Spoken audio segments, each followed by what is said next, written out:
Hello friend, welcome to money classes. मैं मनी हुसैन गिरी आपका स्वागत करता हूं आपके अपने चैनल मनी क्लासेज में।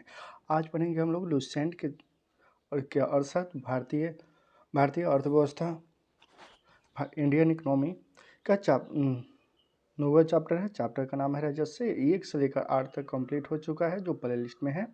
आज पढ़ेंगे चैप्टर 9। तो क्वेश्चन नंबर 1 की तरफ चले तो क्वेश्चन नंबर 1 में है भारत का वित्तीय वर्ष आरंभ होता है। भारत का वित्तीय वर्ष आरंभ होता है तो भारत का वित्तीय वर्ष 1 अप्रैल को आरंभ होता है। भारत का वित्तीय वर्ष 1 अप्रैल को आरंभ होता है। दूसरे की तरफ क्वेश्चन नंबर 2 की तरफ चलें तो क्वेश्चन नंबर 2 में है बजट एक लेख पत्र है। बजट एक क्या है? लेख पत्र है। तो भारत सरकार की राजकोषीय नीति का बजट क्या है? बजट एक लेख पत्र है भारत की कोशिकीय नीति का। भारत की कोशिकीय नीति का। क्वेश्चन नंबर 3 की तरफ चलें तो क्वेश्चन नंबर 3 जो आपकी स्क्रीन पे है, क्वेश्चन नंबर 3 में कह रहा है शून्य आधारित बजट का क्या अर्थ है? शून्य आधारित बजट का क्या अर्थ है? शून्य आधारित बजट का अर्थ है हर बार बिल्कुल नए सिरे से बजट तैयार करना। हर बार बिल्कुल नए सिरे से बजट तैयार करना। क्वेश्चन नंबर 4 है शून्य आधारित बजट तकनीक किस देश की देन मानी जाती है? शून्य आधारित बजट तकनीक किस देश की देन मानी जाती है? तो संयुक्त राष्ट्र अमेरिका। क्वेश्चन नंबर 5 में संयुक्त राष्ट्र अमेरिका में शून्य आधारित बजट तकनीक में को सर्वप्रथम कब अपनाया गया? सर्वप्रथम कब अपनाया गया? तो यह 1977 को अपनाया गया। कब अपनाया गया? 1977 को। क्वेश्चन नंबर 6 की तरफ चलें तो क्वेश्चन नंबर 6 में भारत में शून्य आधारित बजट की एक वर्ष के वार्षिक बजट को अपनाया गया। वार्षिक बजट में अपनाया गया था। वार्षिक बजट में अपनाया गया था तो 1987 से 1988। क्वेश्चन नंबर 7 की तरफ चलें तो क्वेश्चन नंबर 7 में भारत में सर्वप्रथम किस राज्य में शून्य आधारित बजट तकनीकी को अपनाया गया? भारत में सर्वप्रथम किस राज्य में शून्य आधारित बजट तकनीक को अपनाया गया? तो कब अपनाया गया? तो कहाँ, किस राज्य में अपनाया गया? तो आंध्र प्रदेश में। भारत में सर्वप्रथम आंध्र प्रदेश में शून्य आधारित बजट अपनाया गया। क्वेश्चन नंबर 8 में भारत में शून्य आधारित बजट प्रणाली कब अस्तित्व में आया? भारत में शून्य आधारित बजट प्रणाली कब अस्तित्व में आया? तो इसका सही आंसर होगा ऑप्शन नंबर सी, 7वीं पंचवर्षीय योजना में। क्वेश्चन नंबर 9 में है वार्षिक वित्तीय विवरण बजट संसद के दोनों सदस्यों के समक्ष पहुंचाया जाता है। संसद के दोनों सदस्यों के समक्ष पहुंचाया जाता है राष्ट्रपति द्वारा। किसके द्वारा? तो राष्ट्रपति द्वारा। क्वेश्चन नंबर 10 में करें केंद्र सरकार के बजट चालू खाते में व्यय की सबसे बड़ी मंद है। केंद्रीय आयोजना। क्वेश्चन नंबर 11 की तरफ चलें तो क्वेश्चन नंबर 11 में है भारत के अधिकतम का आय प्राप्त होता है। भारत को अधिकतम कर आय प्राप्त होता है तो निगम कर से। क्वेश्चन नंबर 12 में केंद्र सरकार का गैर योजना व्यय का अंग नहीं है। केंद्र सरकार गैर योजना व्यय का अंग नहीं है। विज्ञान एवं तकनीकी विकास हेतु। क्वेश्चन नंबर 13 की तरफ चलें तो क्वेश्चन नंबर 13 में है भारत सरकार की कुल कर आय में सर्वाधिक योगदान होता है। किसका? तो केंद्र आबादी कर का। क्वेश्चन नंबर 14 की तरफ चलें तो कह रहा है संघीय बजट को अधिकतम आय प्राप्त होती है कारपोरेट कर से। संघीय बजट को अधिकतम आय प्राप्त होती है कारपोरेट कर से। क्वेश्चन नंबर 15 में निम्नलिखित में से कौन सा स्रोत संघ सरकार का स्रोत नहीं है? निम्नलिखित में से कौन सा स्रोत संघ सरकार का स्रोत नहीं है? तो यह व्यापार कर। क्वेश्चन नंबर 16 की तरफ चले तो क्वेश्चन नंबर 16 में है राजकोषीय घाटे और बजटीय घाटे का अंतर किसके बराबर है। राजकोषीय घाटे और बजटीय घाटे का अंतर किसके बराबर है, किसके बराबर है। तो सार्वजनिक ऋण का, सार्वजनिक ऋण ऑप्शन ए इसका सही आंसर होगा।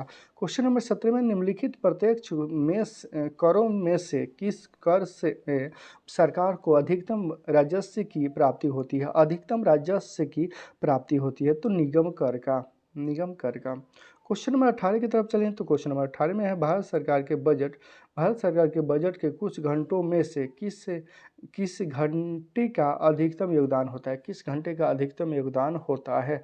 तो किसका, राजकोषीय घाटा, राजकोषीय घाटा ऑप्शन बी इसका सही आंसर होगा। क्वेश्चन नंबर 19 में निम्नलिखित में से कौन सा साधन केंद्र सरकार के राजस्व का स्रोत नहीं है, केंद्र सरकार के राजस्व का स्रोत नहीं है। तो कृषि कर, कृषि आयकर, कृषि आयकर।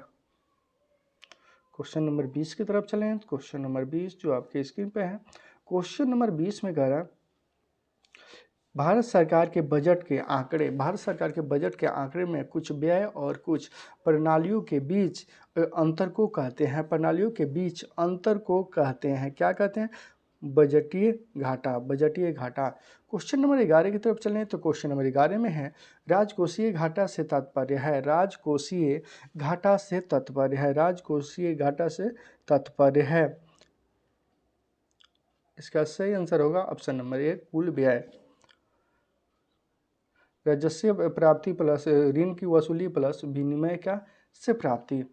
क्वेश्चन नंबर 22 की तरफ चलें तो क्वेश्चन नंबर 22 में कह रहा भारत जैसा अविकसित देश में, भारत जैसा अविकसित देश में गतिहीनता और मुद्रास्फीति दोनों से बचने को प्रतिसंपर्क को अधिक और वृद्धिशील मात्रा में जिसकी तीव्रता उपाय करने को कहेंगे वह है तो क्या है, तो यह कर आय। क्वेश्चन नंबर 13 में कर हाल के वर्षों में संघीय सरकार के बजट में व्यय का सबसे बड़ा मंद रहा है, व्यय का सबसे बड़ा मंद रहा है ब्याज की अदायगी। क्वेश्चन नंबर 24 की तरफ चलें तो क्वेश्चन नंबर 24 में है संघ सरकार द्वारा किस कर की वसूली की जाती है, संघ सरकार द्वारा किस कर की वसूली की जाती है। तो इसका सही आंसर होगा कृषि भूमि पर आयकर, कृषि भूमि पर आयकर।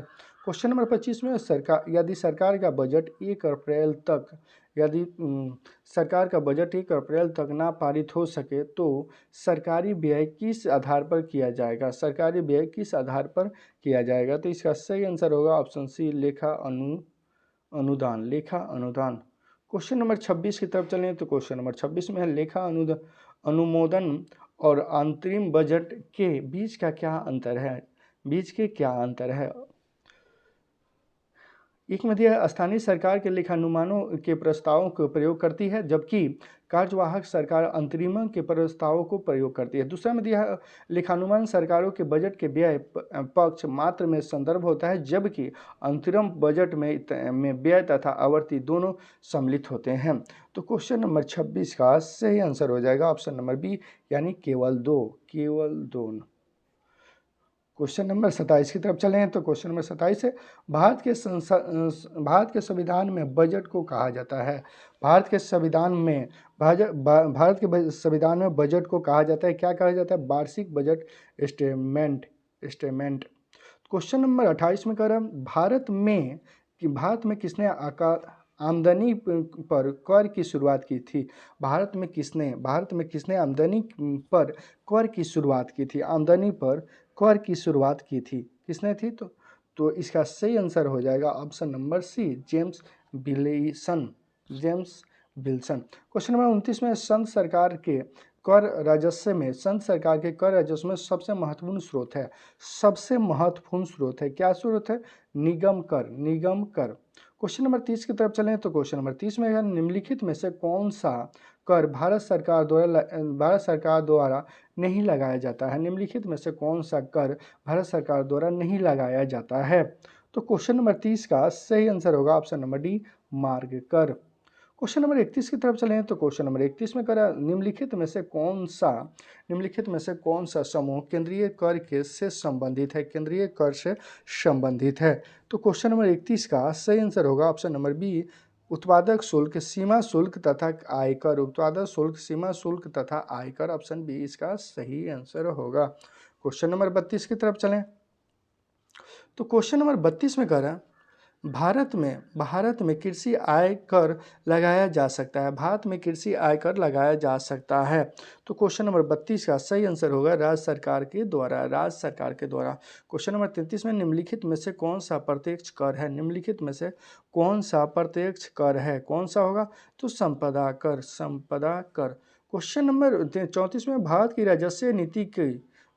राजस्व नीति में निम्नलिखित में से कौन सा उद्देश्य शामिल नहीं है, उद्देश्य क्या है, शामिल नहीं है। तो इसका सही आंसर होगा ऑप्शन नंबर डी, अंतर्राष्ट्रीय व्यापार का विनिमय। क्वेश्चन नंबर 35 की तरफ चलें तो क्वेश्चन नंबर 35 में कराधान का एक उपकरण है। कराधान एक क्या है, उपकरण है, राजकोषीय नीति का। कराधान एक उपकरण है राजकोषीय नीति का। क्वेश्चन नंबर 36 में भारत सरकार का व्यय किस पर इमदाद के कारण अधिकतम है, किस पर इमदाद के कारण अधिकतम है। तो क्वेश्चन नंबर 36 का सही आंसर होगा ऑप्शन नंबर डी, तेल। क्वेश्चन नंबर 37 में करा निम्नलिखित में से कौन भारत के आर्थिक सर्वेक्षण को प्रकाशित करता है, निम्नलिखित में से कौन भारत के आर्थिक सर्वेक्षण को प्रकाशित करता है। इसका सही आंसर होगा ऑप्शन नंबर डी, वित्त मंत्रालय, वित्त मंत्रालय। क्वेश्चन नंबर 38 में संघ सरकार द्वारा आयोजित कौन सा राजस्व को राज्य सरकार से वितरित नहीं किया जाता है, किया जा सकता है, राज्य सरकार से वितरित नहीं किया जा सकता है। तो इसका सही आंसर होगा ऑप्शन नंबर सी, सीमा शुल्क, सीमा शुल्क। क्वेश्चन नंबर 39 की तरफ चलें तो क्वेश्चन नंबर 39 में भारत में सेवा कर किस वर्ष आरंभ हुआ था, भारत में सेवा कर किस वर्ष आरंभ हुआ था, भारत में सेवा कर किस वर्ष आरंभ हुआ था। तो 1954 से 1995। भारत में सेवा कर किस वर्ष आरंभ हुआ था, 1994 से 1995। ऑप्शन ए इसका सही आंसर होगा। क्वेश्चन नंबर 40 की तरफ चलें तो क्वेश्चन नंबर 40 में करा कौन सी संस्था भारत में राजकोषीय नीति तैयार करती है, कौन सी संस्था भारत में राजकोषीय नीति तैयार करती है, कौन सी संस्था है। तो वित्त मंत्रालय भारत में राजकोषीय नीति तैयार करती है। क्वेश्चन नंबर 41 में है घाटे की वृद्धि व्यवस्था का कार्यक्रम पर क्या प्रभाव पड़ता है, कार्यक्रम पर क्या प्रभाव पड़ता है। तो इसका सही आंसर होगा ऑप्शन नंबर सी, मुद्रा आपूर्ति में बढ़ोतरी। क्वेश्चन नंबर 42 में कह रहा है एक भुगतान जो सरकार की उत्पादक को कमी की किसी वस्तु के मूल बाजार के पूरक के रूप में तैयार देती है, मूल बाजार के पूरक के रूप में तैयार कर देती है। तो यह हो जाएगा सब्सिडी। क्वेश्चन नंबर 43 में भारत में सामान और सेवा कर शुरू किया गया था, भारत में सामान और सेवा कर शुरू किया गया था। तो कब, तो 1 जुलाई 2017 भारत में सामान और सेवा कर शुरू किया गया था, 1 जुलाई 2017। क्वेश्चन नंबर 44 में कर सामान और सेवा कर लागू करने वाला पहला देश कौन था, सामान और सेवा कर लागू करने वाला पहला देश कौन था, सामान और सेवा कर लागू करने वाला पहला देश फ्रांस था, सामान और सेवा कर लागू करने वाला पहला देश फ्रांस था। क्वेश्चन नंबर 45 में वस्तु एवं सेवा कर जीएसटी के में निम्नलिखित में से कौन सा शामिल नहीं किया गया है, शामिल नहीं किया गया है।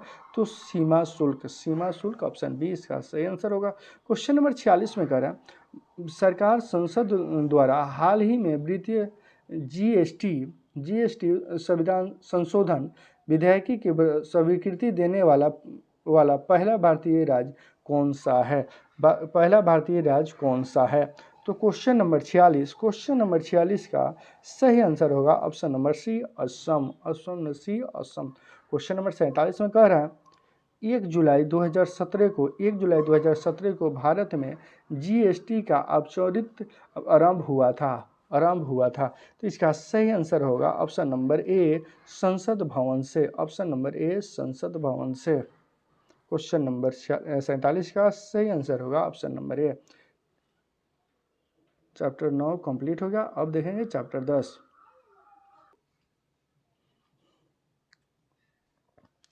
अब पढ़ेंगे चैप्टर 10। चैप्टर का नाम है भारत में आर्थिक नियोजन। भारत में आर्थिक नियोजन। क्वेश्चन नंबर 1 की तरफ चलें। क्वेश्चन नंबर 1,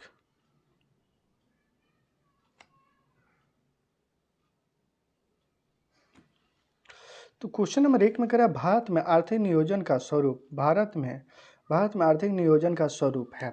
भारत में आर्थिक नियोजन का स्वरूप है।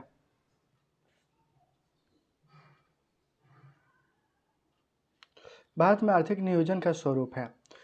तो इसका सही आंसर होगा ऑप्शन नंबर डी, इनमें से सभी, क्योंकि आर्थिक नियोजन का स्वरूप सभी होगा। तो क्वेश्चन नंबर 2 में कह रहा है भारत में आर्थिक नियोजन का प्रमुख उद्देश्य रहे हैं। भारत में आर्थिक नियोजन का प्रमुख उद्देश्य रहे हैं। तो ऑप्शन ए में है आर्थिक समृद्धि एवं आत्मनिर्भर। ऑप्शन बी में पूर्ण रोजगार के साथ पूर्ण असमानताओं में कमी। ऑप्शन सी में है गरीबी उन्मूलन और अधिकरण। ऑप्शन डी में उपयुक्त सभी। ऑप्शन डी ही सही आंसर होगा। क्वेश्चन नंबर 3 में कह रहे हैं भारत में योजना से संबंधित सबसे पहला विचार प्रस्तुत करने का श्रेय किसे जाता है। भारत में योजना से संबंधित सबसे पहला विचार प्रस्तुत करने का श्रेय किससे जाता है। प्रस्तुत करने का श्रेय किसे जाता है। तो इसका सही आंसर होगा option number B, M Visvesvaraya. Question number 4 में कह रहा है भारतीय योजना निर्माण के उद्देश्य हैं। भारतीय योजना निर्माण के उद्देश्य हैं। तो भारतीय योजना ऑप्शन ए में दिया है राष्ट्रीय आय में वृद्धि। ऑप्शन बी में दिया आय और संपत्ति में असमानताओं में घटना। ऑप्शन सी में दिया निर्धनता के उन्मूलन। ऑप्शन डी में इनमें से सभी। ऑप्शन डी ही सही आंसर होगा। क्वेश्चन नंबर 5 में कह रहा है भारत में योजना का अवधारण कब स्वीकार की गई। भारत में योजना का अवधारण कब स्वीकार की गई। भारत में योजना का अवधारण कब स्वीकार किया गई। तो 1950 में योजना का अवधारण स्वीकार किया गई। 1950 में। क्वेश्चन नंबर 6 की तरफ चलें। तो क्वेश्चन नंबर 6 आपकी स्क्रीन पे है। निम्नलिखित में से कौन सा एक संविधानात्मक संस्था है। तो यह कौन सी हो जाएगा। Option D, NITI Aayog. Option D, NITI Aayog. Question number 7 में आर्थिक नियोजन का अनिवार्य अभिलक्षण है। आर्थिक नियोजन का अनिवार्य अभिलक्षण है। आर्थिक नियोजन का अनिवार्य अभिलक्षण है क्या है। तो समाजवादी अर्थव्यवस्था का। समाजवादी अर्थव्यवस्था। क्वेश्चन नंबर 8 में भारत सरकार ने नीति आयोग की स्थापना। भारत सरकार ने नीति आयोग की स्थापना निम्नलिखित में से किसके स्थान लेने के लिए की। किसके स्थान लेने के लिए की। तो यह योजना आयोग के स्थान। योजना आयोग की। ऑप्शन सी इसका सही आंसर होगा। क्वेश्चन नंबर 9 में कह रहा है पूर्ववर्ती योजना आयोग को आर्थिक मंत्रिमंडल किसने बनाया था। पूर्ववर्ती योजना आयोग को आर्थिक मंत्रिमंडल किसने बनाया था। तो क्वेश्चन नंबर 9 का सही आंसर होगा option number B, Ashok Chandra. Question number 10 में कह रहा है पूर्ववर्ती योजना आयोग का गठन निम्नलिखित में से किसकी अनुसंधान से हुआ था। ऑप्शन क्वेश्चन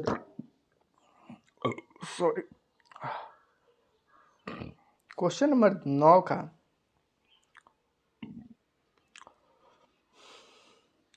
तो क्वेश्चन नंबर 9 का सही आंसर होगा option number B, Ashok Chandra. Question number 10 में कह रहा है पूर्ववर्ती योजना आयोग का गठन निम्नलिखित में से किसकी अनुसंधान से हुआ था। तो क्वेश्चन नंबर 10 का सही आंसर होगा ऑप्शन नंबर सी, योजना सलाहकार बोर्ड द्वारा।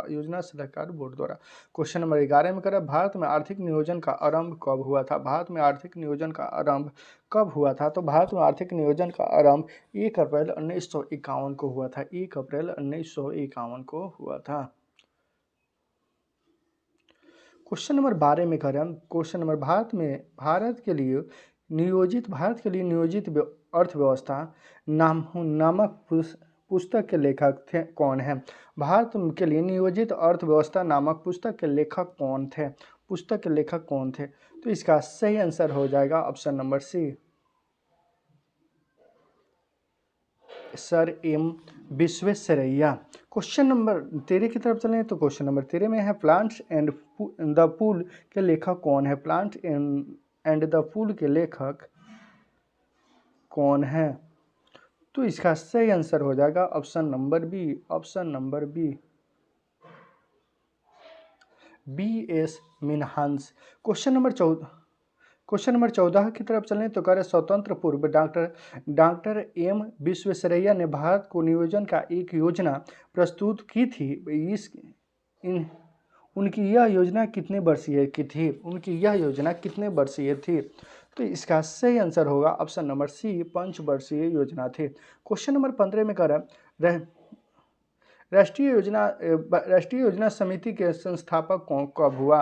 राष्ट्रीय योजना समिति के स्थापना कब हुआ? राष्ट्रीय योजना समिति की स्थापना कब हुआ? तो 1938 में राष्ट्रीय योजना समिति का स्थापना हुआ, 1938 में। क्वेश्चन नंबर 16 में कह रहे हैं, क्वेश्चन नंबर 16, राष्ट्रीय योजना समिति के अध्यक्ष पद पर पद पर नियुक्त होने वाला व्यक्ति कौन थे? नियुक्त होने वाला व्यक्ति कौन थे? तो यह हो जाएगा Pandit Jawaharlal Nehru, option B, Pandit Jawaharlal Nehru. Question number 17 में राष्ट्रीय योजना समिति की रिपोर्ट कब प्रकाशित हुई? राष्ट्रीय योजना समिति की रिपोर्ट कब प्रकाशित हुई? तो क्वेश्चन नंबर 17 का सही आंसर होगा option number D, option number D 1949 में। योजना आयोग समिति का रिपोर्ट कब प्रकाशित हुआ? तो 1949 में। क्वेश्चन नंबर 18 में कह रहा है 1944 में गांधीवादी योजना को प्रतिपादित किया गया था। तो क्वेश्चन नंबर 18 का सही आंसर हो जाएगा option number D, Shriman Narayan Agarwal ने। क्वेश्चन नंबर 19 की तरफ चलें तो क्वेश्चन नंबर 19 में कराए 1944 में कुछ उद्योगपतियों ने एक योजना का प्रारूप प्रस्तुत किया था। उस योजना का क्या नाम था? तो क्वेश्चन नंबर 19 का सही आंसर हो जाएगा ऑप्शन नंबर ए, बम्बई प्लान। क्वेश्चन नंबर 20 में करा जन योजना का आरंभ किसने तैयार किया था? जन योजना का आरंभ किसने तैयार किया था? तो एम.एन. राव ने। क्वेश्चन नंबर 21 की तरफ चलें तो क्वेश्चन नंबर 21 में है सूर्योदय योजना का प्रारूप किसके द्वारा तैयार किया गया था? सूर्योदय योजना का प्रारूप किसके द्वारा तैयार किया गया था? तो जयप्रकाश नारायण के द्वारा। क्वेश्चन नंबर 22 में तरफ चलें तो क्वेश्चन नंबर 22 में है भारत सरकार ने एक पृथक विभाग नियोजना एवं विकास विभाग कब खोला था? योजना एवं विकास विभाग कब खोला था? तो क्वेश्चन नंबर 22 का सही आंसर होगा ऑप्शन नंबर सी, 1944 में। क्वेश्चन नंबर 23 में है योजना एवं विकास विभाग का कार्यकारी सदस्य किसके नेतृत्व किया था? किसे नियुक्त किया था? तो क्वेश्चन नंबर 23 का सही आंसर होगा ऑप्शन नंबर डी, अद्रेसिर दलाल। क्वेश्चन नंबर 24 की तरफ चलें तो क्वेश्चन नंबर 24 में भारत में नियोजित आर्थिक विकास का आरंभ कब हुआ था? भारत में नियोजित आर्थिक विकास का आरंभ कब हुआ था? तो 1951 में। क्वेश्चन नंबर 25 में निम्नलिखित में से किसे अर्थशास्त्री ने विकासशील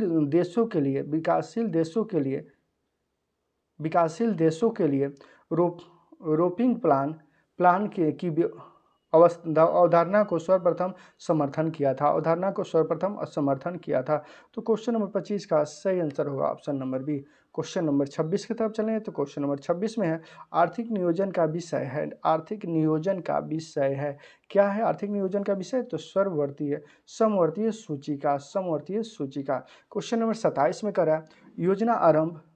क्वेश्चन नंबर 27 में करा योजना आयोग द्वारा कब तक कितने पंचवर्षीय योजना बनाई जा चुकी है? योजना आयोग द्वारा कब तक कितने पंचवर्षीय योजना बनाई जा चुकी है? योजना आयोग द्वारा कितने पंचवर्षीय योजना बनाई जा चुकी है? तो क्वेश्चन नंबर 27 का सही आंसर होगा ऑप्शन नंबर सी, यानी 12। ऑप्शन नंबर सी यानी 12। योजना आयोग द्वारा अब तक कितनी पंचवर्षीय योजना बनाई जा चुकी है? तो 12 पंचवर्षीय योजना बनाई जा चुकी है।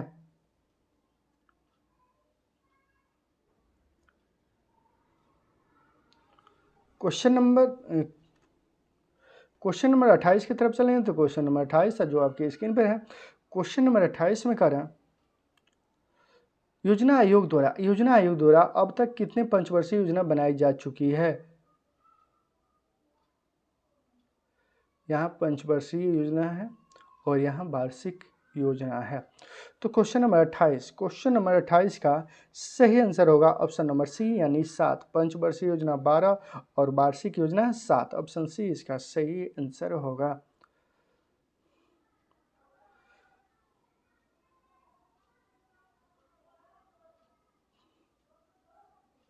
क्वेश्चन नंबर 29 करण निम्नलिखित में से कौन सम्मिलित नहीं है? निम्नलिखित में से कौन सम्मिलित नहीं है? तो ये देखिए क्लास 10th के अर्थशास्त्र में दिया हुआ है सेम।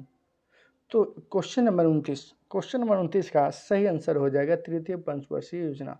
यह नहीं है तो नहीं का भाई होगा, इसलिए नहीं का आंसर हो जाएगा ऑप्शन बी। क्वेश्चन नंबर 30 की तरफ चलें तो क्वेश्चन नंबर 30 जो आपके स्क्रीन पर है, क्वेश्चन नंबर 30 में कह रहा है अनुवर्तन योजना किस अवधि के लिए बनाई गई है? अनुवर्तन योजना किस अवधि के लिए बनाई गई है?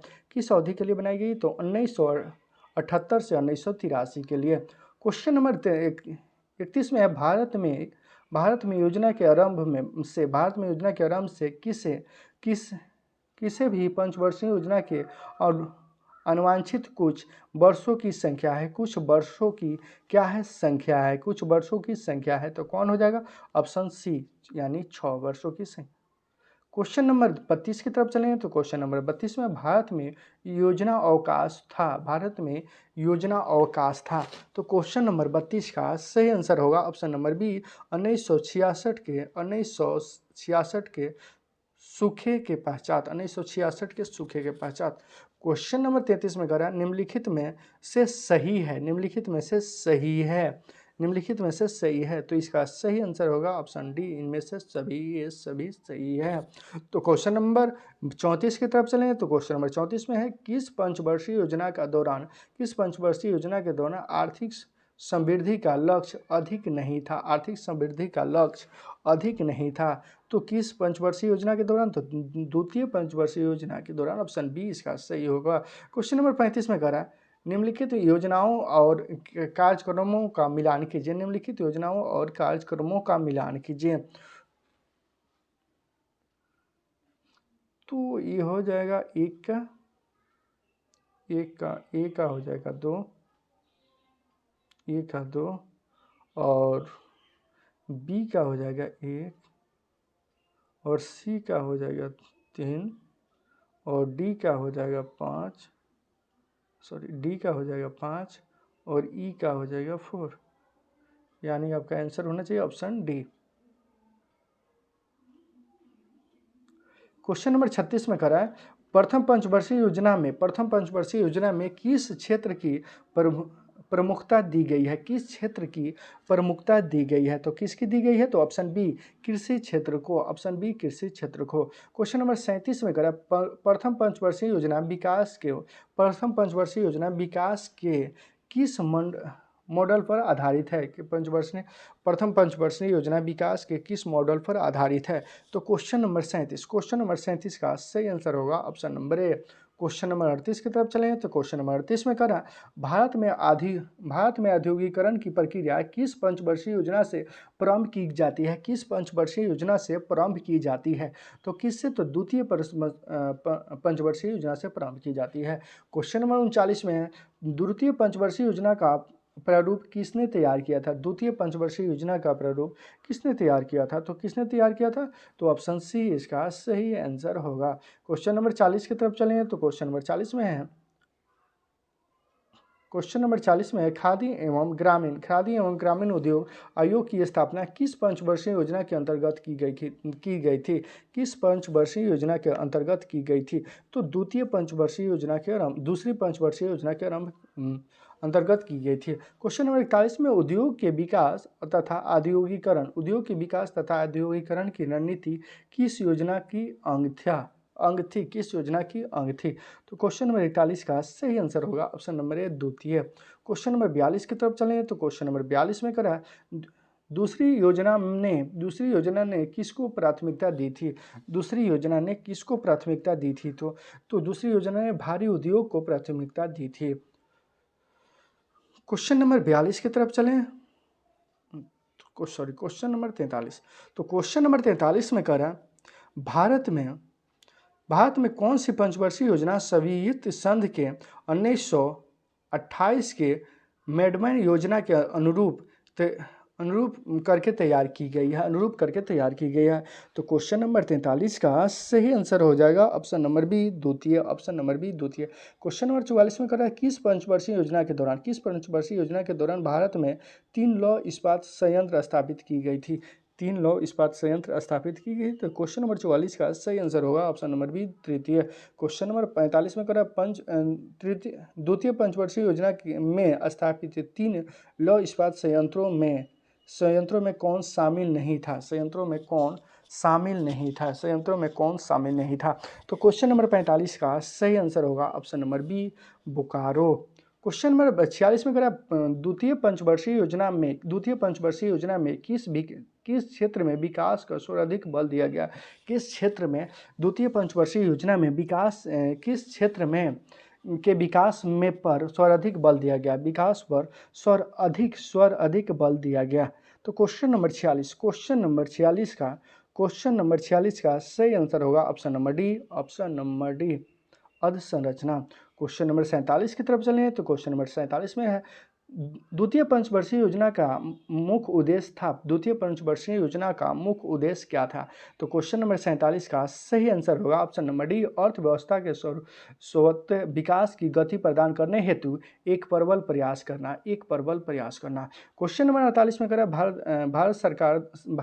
भारत सहायता क्लब की स्थापना किस पंचवर्षीय योजनाओं के दौरान की जाती है। इस पंचवर्षीय योजना के दौरान की जाती है। तो इसका सही आंसर होगा ऑप्शन नंबर ए द्वितीय। क्वेश्चन नंबर 49 की तरफ चलें तो क्वेश्चन नंबर 49 में है पंचवर्षीय योजना के इतिहास में भारत की सर्वाधिक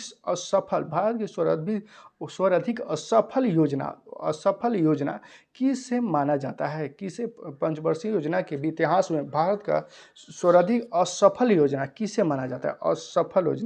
असफल योजना किसे माना जाता है। तो यह हो जाएगा ऑप्शन बी तृतीय योजना। असफल योजना। क्वेश्चन नंबर 50 में तृतीय पंचवर्षीय योजना का मुख्य उद्देश्य क्या था। तो इसका सही आंसर होगा ऑप्शन नंबर ए आत्मपोषित विकास। क्वेश्चन नंबर 51 में करा तृतीय पंचवर्षीय योजना की कार्यक्रम में सर्वाधिक बल किस क्षेत्र के विकास पर को दिया जाता है। किस क्षेत्र के विकास पर दिया जाता है। तो इसका सही आंसर होगा ऑप्शन नंबर ए कृषि क्षेत्र के विकास पर दिया जाता है। क्वेश्चन नंबर 52 में करा भारत के किस पंचवर्षीय योजना में ने अपनी प्राथमिकता को विकास से हटाकर प्रतिरक्षा के लिए केंद्रित कर दिया था। तो क्वेश्चन नंबर 52 का सही आंसर होगा ऑप्शन नंबर ए तृतीय। क्वेश्चन नंबर 53 में है किस एक पंचवर्षीय योजना की उच्च प्राथमिकता मुद्रास्फीति को नियंत्रण करने और आर्थिक स्थिति में सुधारता लाने की थी। तो क्वेश्चन नंबर 53 का सही आंसर होगा ऑप्शन नंबर ए छठी योजना 1969 से 1974। क्वेश्चन नंबर 54 की तरफ चलें तो क्वेश्चन नंबर 54 जो आपके स्क्रीन पर है क्वेश्चन नंबर 54 में करा किस पंचवर्षीय योजना विधि के दौरान सरकार ने वह कृषि नीति बनाई जिसने हरित क्रांति को जन्म दिया। वह कृषि नीति बनाई जिसने हरित क्रांति को जन्म दिया। तो इसका सही आंसर होगा ऑप्शन नंबर बी तृतीय योजना, जो सबसे असफल योजना तृतीय योजना। क्वेश्चन नंबर 55 में कह रहा है भारत में स्व पोषित विकास का उद्देश्य सर्वप्रथम अपनाया गया था। तो कब अपनाया गया था? तो इसका सही आंसर होगा तृतीय पंचवर्षीय योजना में। क्वेश्चन नंबर 56 कह रहा है चतुर्थ पंचवर्षीय योजना के असफल होने का क्या कारण था? क्या था? तो बांग्लादेशी शरणार्थियों को आना। असफल होने का क्या कारण था? बांग्लादेशी शरणार्थियों को आना, खराब मानसून, बिगड़ती कीमत स्थिति करना। ऑप्शन सी इसका सही आंसर होगा। क्वेश्चन नंबर 57 है चौथी पंचवर्षीय योजना कब होगा? तो 1969 से 1974 को कहा जाता है। क्या कहा जाता है? चौथी पंचवर्षीय योजना को क्या कहा जाता है? तो गाडगिल योजना चौथी पंचवर्षीय योजना को कहा जाता है। क्वेश्चन नंबर 58 में करा पांचवी पंचवर्षीय योजना के अधिगम पत्र किसने तैयार किया था? तो क्वेश्चन नंबर 58 का सही आंसर होगा ऑप्शन नंबर सी डीपी धर ने। क्वेश्चन नंबर 59 की तरफ चलें तो क्वेश्चन नंबर 59 जो आपके स्क्रीन पर है, क्वेश्चन नंबर 59 में कह रहा न्यूनतम आवश्यकता कार्यक्रम का आरंभ किस पंचवर्षीय योजना में किया गया था? किस पंचवर्षीय योजना में किया गया था? न्यूनतम आवश्यकताओं किस पंचवर्षीय में? तो ऑप्शन सी इसका सही आंसर होगा पंचवीं पंचवर्षीय योजना में। क्वेश्चन नंबर 60 में कह भारत में न्यूनतम आवश्यकताओं तथा निर्देशित गरीबी विरोधी कार्यक्रम की योजना अवधारणा किस पंचवर्षीय योजना में शामिल की गई? तो क्वेश्चन नंबर 60 का सही आंसर होगा ऑप्शन नंबर बी पंचवीं। क्वेश्चन नंबर 61 में कर रहा है, क्वेश्चन नंबर 61 गरीबी हटाओ का नारा कौन सी योजना में शामिल किया गया था? गरीबी हटाओ का नारा कौन सी योजना में शामिल किया गया था? तो ऑप्शन सी इसका सही आंसर होगा पंचवर्षीय योजना में। क्वेश्चन नंबर 62 में कर रहा है पांचवी पंचवर्षीय योजना का मूल उद्देश्य था। क्या था? तो गरीबी हटाओ। पांचवी पंचवर्षीय योजना का मुख्य उद्देश्य क्या था? गरीबी हटाओ। जो सभी नेता का गरीबी हट गया लेकिन गरीब का गरीबी नहीं हटा। क्वेश्चन नंबर 63 में कह रहा है कौन सी पंचवर्षीय योजना केवल 4 वर्षों की थी? कौन सी पंचवर्षीय योजना केवल 4 वर्षों थी? कौन सी पंचवर्षीय योजना केवल 4 वर्षों की थी? तो इसका सही आंसर होगा पांचवी पंचवर्षीय योजना केवल 4 वर्ष की थी। क्वेश्चन नंबर 64 में करा पांचवी पंचवर्षीय योजना के 2 मुख्य उद्देश्यों के निवारण जबकि दूसरा मुख्य उद्देश्य था। क्या था दूसरा मुख्य उद्देश्य? तो दूसरा मुख्य उद्देश्य था आत्मनिर्भरता की प्राप्ति। क्वेश्चन नंबर 65 में है राष्ट्रीय कृषि और ग्रामीण विकास बैंक की स्थापना किस पंचवर्षीय योजना के दौरान की गई थी? राष्ट्रीय कृषि एवं ग्रामीण विकास बैंक की स्थापना किस पंचवर्षीय योजना के दौरान की थी? तो छठी। ऑप्शन सी इसका सही आंसर होगा। क्वेश्चन नंबर 66 में कह रहा किस पंचवर्षीय योजना में योजनागत परिव्यय के प्रतिशत के रूप में विद्युत उत्पादन पर सर्वाधिक बल दिया गया? तो किसका? तो इसका सही आंसर होगा छठे। क्वेश्चन नंबर 67 में करा 7वीं पंचवर्षीय योजना की अवधि थी। 7वीं पंचवर्षीय योजना की अवधि थी तो 1985 से 1990। क्वेश्चन नंबर 68 में करा 7वीं पंचवर्षीय योजना के प्रारूप तैयार करने का श्रेय किसे जाता है? तो क्वेश्चन नंबर 68 का सही आंसर होगा रामकृष्ण हेगड़े। क्वेश्चन नंबर 69 की तरफ चलें तो क्वेश्चन नंबर 69 में करा 7वीं पंचवर्षीय योजना के आरंभ। 7वीं पंचवर्षीय योजना के आरंभ किया गया था। एक महत्वपूर्ण योजना कार्यक्रम था। एक महत्वपूर्ण योजना कार्यक्रम था। तो इस क्या था? तो GRY। क्वेश्चन नंबर 70 में करा 8वीं पंचवर्षीय योजना की अवधि थी। 8वीं पंचवर्षीय योजना की अवधि थी तो 1992 से 1997। 8वीं पंचवर्षीय योजना की अवधि थी 1992 से 1997। क्वेश्चन नंबर 71 में कह रहा है 8वीं पंचवर्षीय योजना का निम्न प्रारूप किसके निर्देशन के दौरान किया गया था? किसके निर्देशन में तैयार किया गया था? किसके निर्देशन में तैयार किया गया था? तो प्रणब मुखर्जी। ऑप्शन बी इसका सही आंसर होगा। क्वेश्चन नंबर 72 में निम्नलिखित में से किस पंचवर्षीय योजना में आर्थिक समृद्धि की दर का लक्ष्य से अधिक रही है? लक्ष्य से अधिक रही है। तो इसका सही आंसर होगा ऑप्शन नंबर सी 8वीं। क्वेश्चन नंबर 73 की तरफ चलें तो क्वेश्चन नंबर 73 है वह पंचवर्षीय योजना जिसके चार सरकारों ने अपनी अपनी तकनीकी तरीकों के प्रारूप तैयार किया था वह थी क्वेश्चन नंबर 73 थी, वह थी 8वीं। क्वेश्चन नंबर 74 में करें 9वीं पंचवर्षीय योजना की अवधि थी। 9वीं पंचवर्षीय योजना की अवधि की अवधि थी 1 अप्रैल 1997 से 31 मार्च 2002 तक। क्वेश्चन नंबर 75 में करें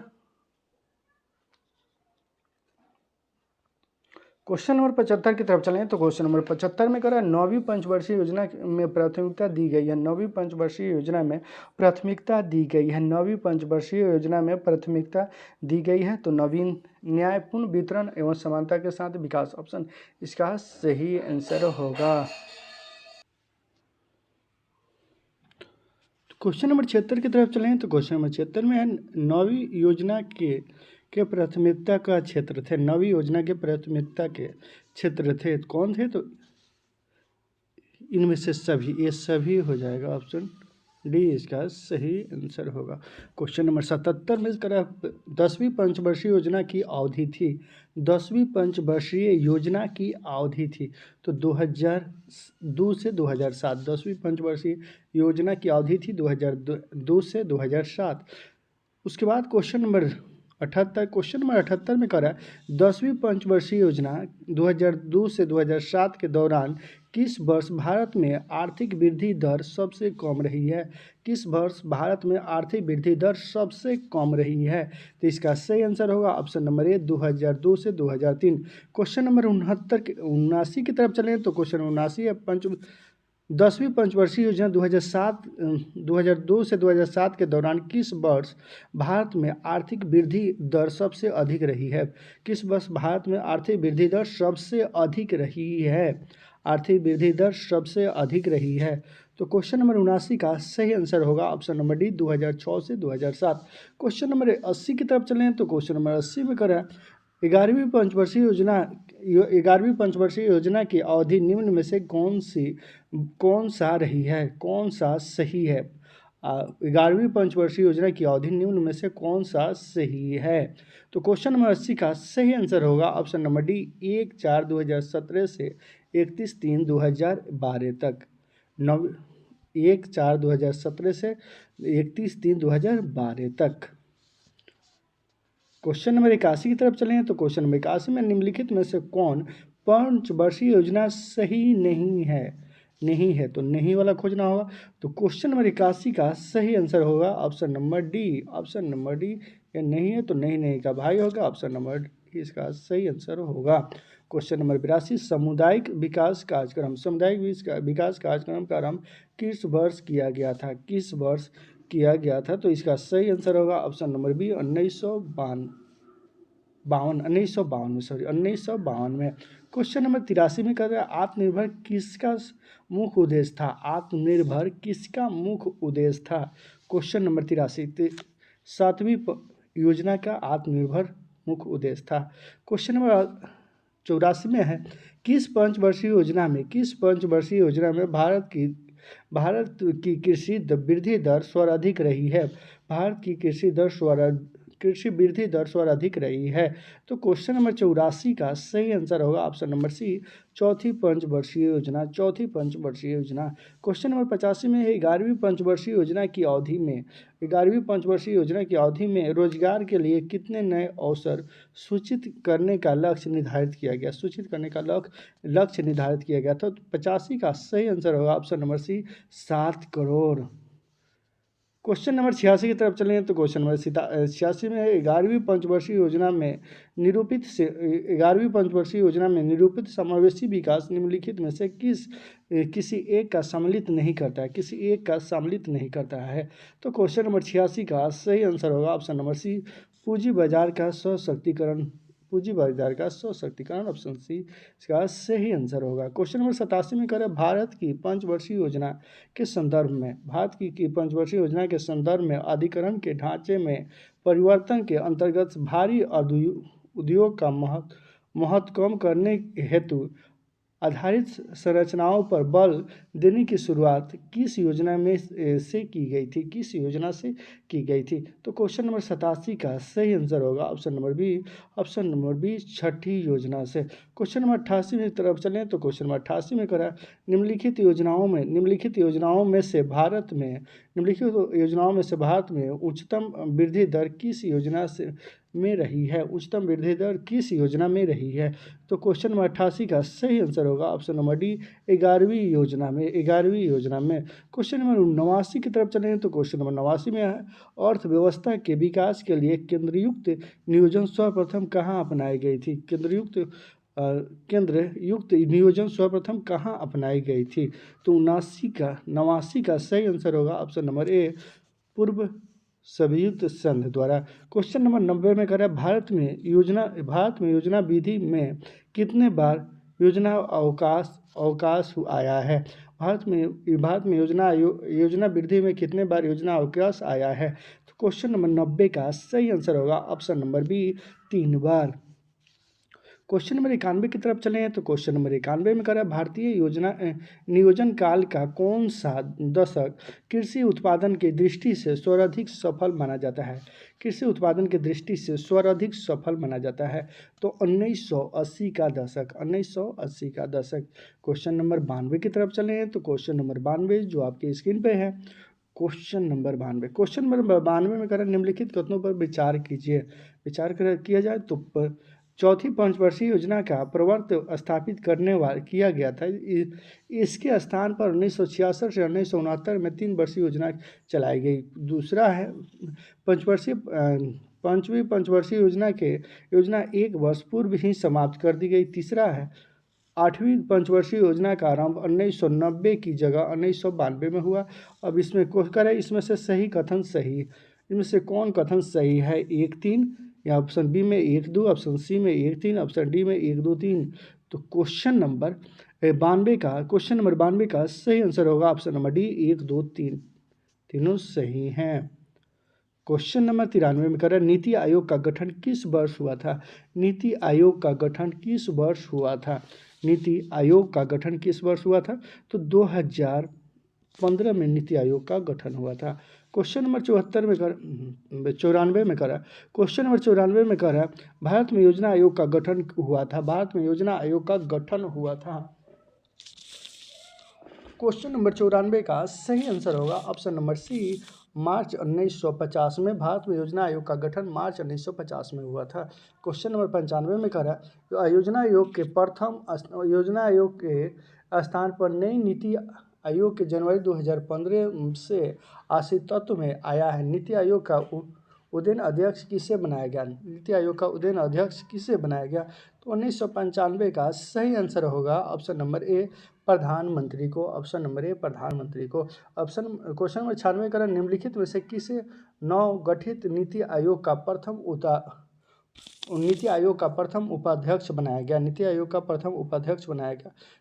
तो इसका सही आंसर होगा option number C, Arvind Panagariya. Question number 97 में करा नीति आयोग का प्रथम मुख्य कार्यकारी अधिकारी सीईओ किसे बनाया गया। सीईओ किसे बनाया गया। तो 97 का सही आंसर होगा option number A, Sindhu Shri Khullar. Question number 98 में करा, नीति आयोग की अध्यक्षता को भारत सरकार के सरकारी वरीयता के क्रम में महत्व का दर्जा दिया गया। तो क्वेश्चन नंबर 98 का सही आंसर होगा ऑप्शन नंबर ए। सरकार के कैबिनेट मंत्री के समान। क्वेश्चन नंबर 99 में कह रहा है, भारत के नीति आयोग के संबंध में कौन सा कथन सही है। भारत के नीति आयोग के संबंध में कौन सा कथन सही है। तो ऑप्शन ए में दिया नीति आयोग के संविधान का उल्लेख नहीं है, सही है। ऑप्शन बी में दिया इसके सदस्य और अध्यक्षता में कोई निश्चित कार्यकाल नहीं है, ये भी सही है। ऑप्शन सी में दिया सदस्य में कोई निश्चित योग्यता नहीं होती है, ये भी सही है। ऑप्शन डी उपयुक्त में सभी यही आंसर होगा, option number D. Question number 99 का सही आंसर होगा option number D. Question number 100 में कह रहा है, नीति आयोग की स्थापना की गई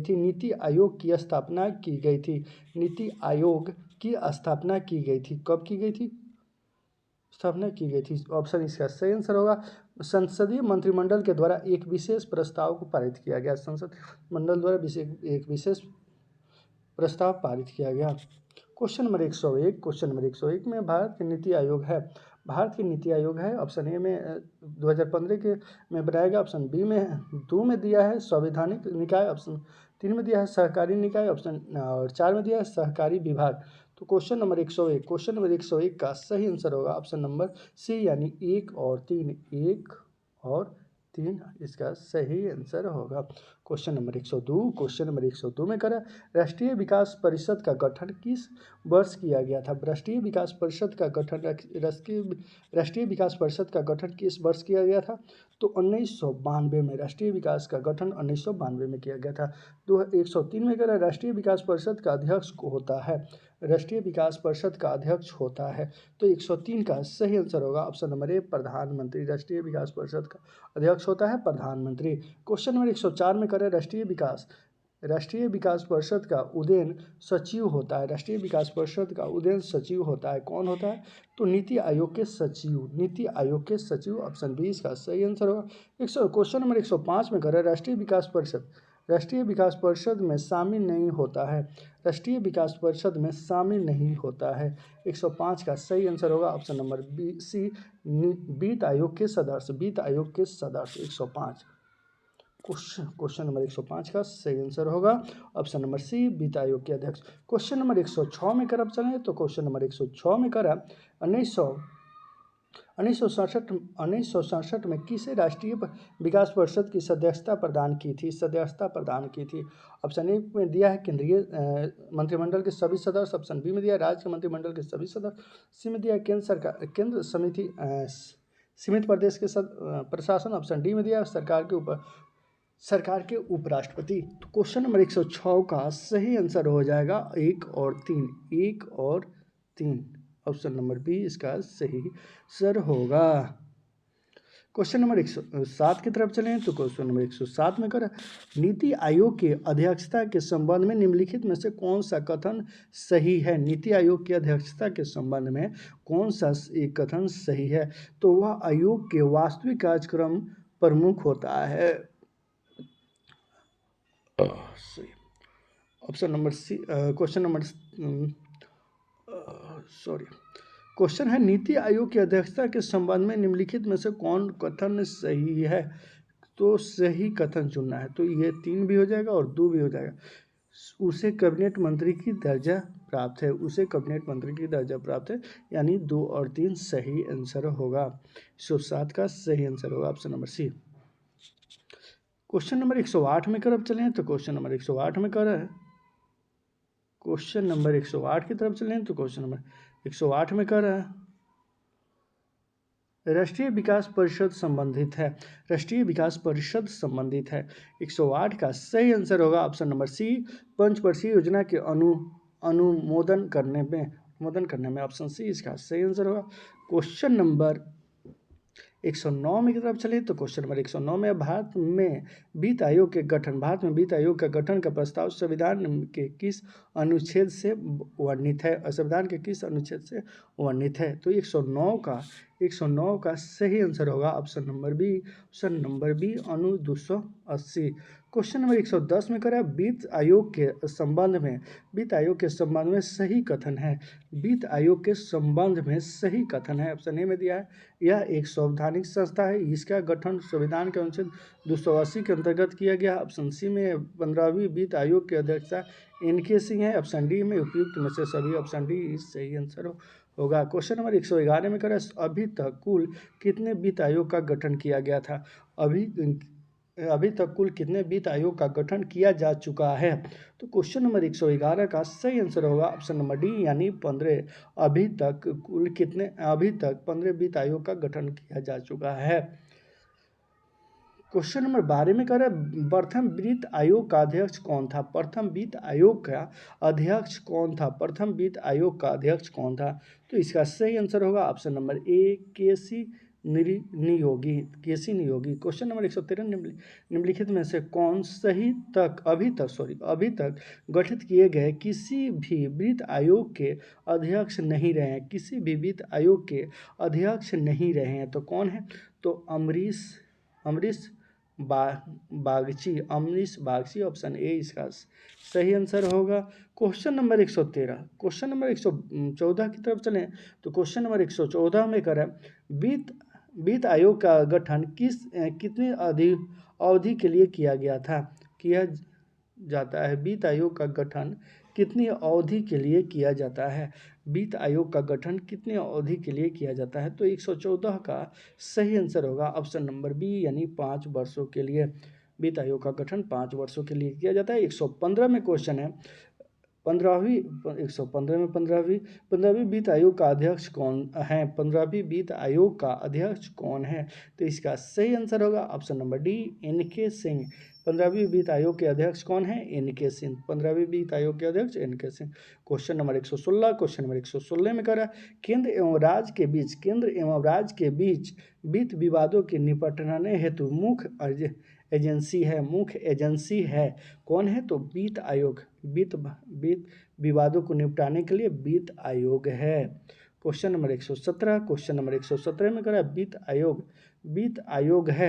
आयोग है। तो इसका सही आंसर होगा ऑप्शन नंबर डी संसाधनों के केंद्र एवं राज्यों के बीच बंटवारे के लिए पर निर्णय लेता है। संसाधनों के केंद्र और राज्यों के बीच बंटवारे पर निर्णय लेता है।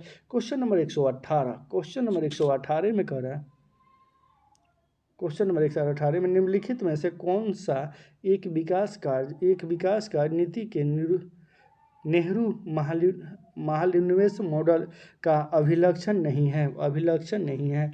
तो क्वेश्चन नंबर 118 का सही आंसर होगा ऑप्शन नंबर सी सार्वजनिक क्षेत्र में अधिक औद्योगिक निवेमन की और निवेश, ऑप्शन सी इसका सही आंसर होगा। क्वेश्चन नंबर 119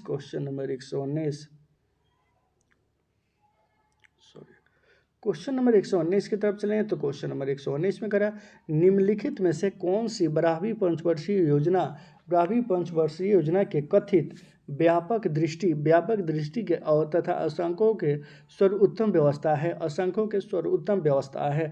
तो क्वेश्चन नंबर 119 का सही आंसर होगा ऑप्शन नंबर ए तीव्रता धारणीय और अधिक समावेशी समृद्धि, ऑप्शन ए इसका सही आंसर होगा। क्वेश्चन नंबर 120 की तरफ चलें तो क्वेश्चन नंबर 120 में करा निम्नलिखित में से कौन सा एक द्वितीय पंचवर्षीय योजना के उद्देश्य नहीं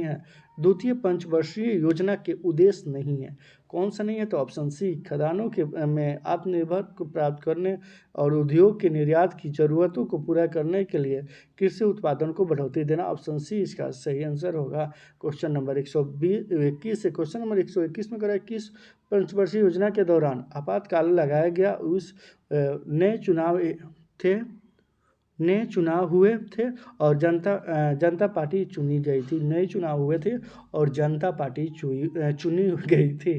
क्वेश्चन है क्वेश्चन नंबर 21, किस पंचवर्षीय योजना के दौरान आपातकालीन लगाया गया था और नए चुनाव हुए थे और जनता पार्टी चुनी गई थी? तो ये क्वेश्चन नंबर 121, क्वेश्चन नंबर 121 का सही आंसर होगा ऑप्शन नंबर सी, पंचवीं। क्वेश्चन नंबर 122 में कह रहा है राष्ट्रीय विकास परिषद का गठन किस तिथि को हुआ था? वह थी, राष्ट्रीय विकास परिषद का गठन किस तिथि को हुआ था? वह थी। तो क्वेश्चन नंबर 122 का सही आंसर होगा ऑप्शन नंबर सी, 6 अगस्त 1992, 6 अगस्त 1992। क्वेश्चन नंबर 123, नियोजित पूर्वापेक्षित समझाया गया था, नियोजित पूर्वापेक्षित समझाया गया था। तो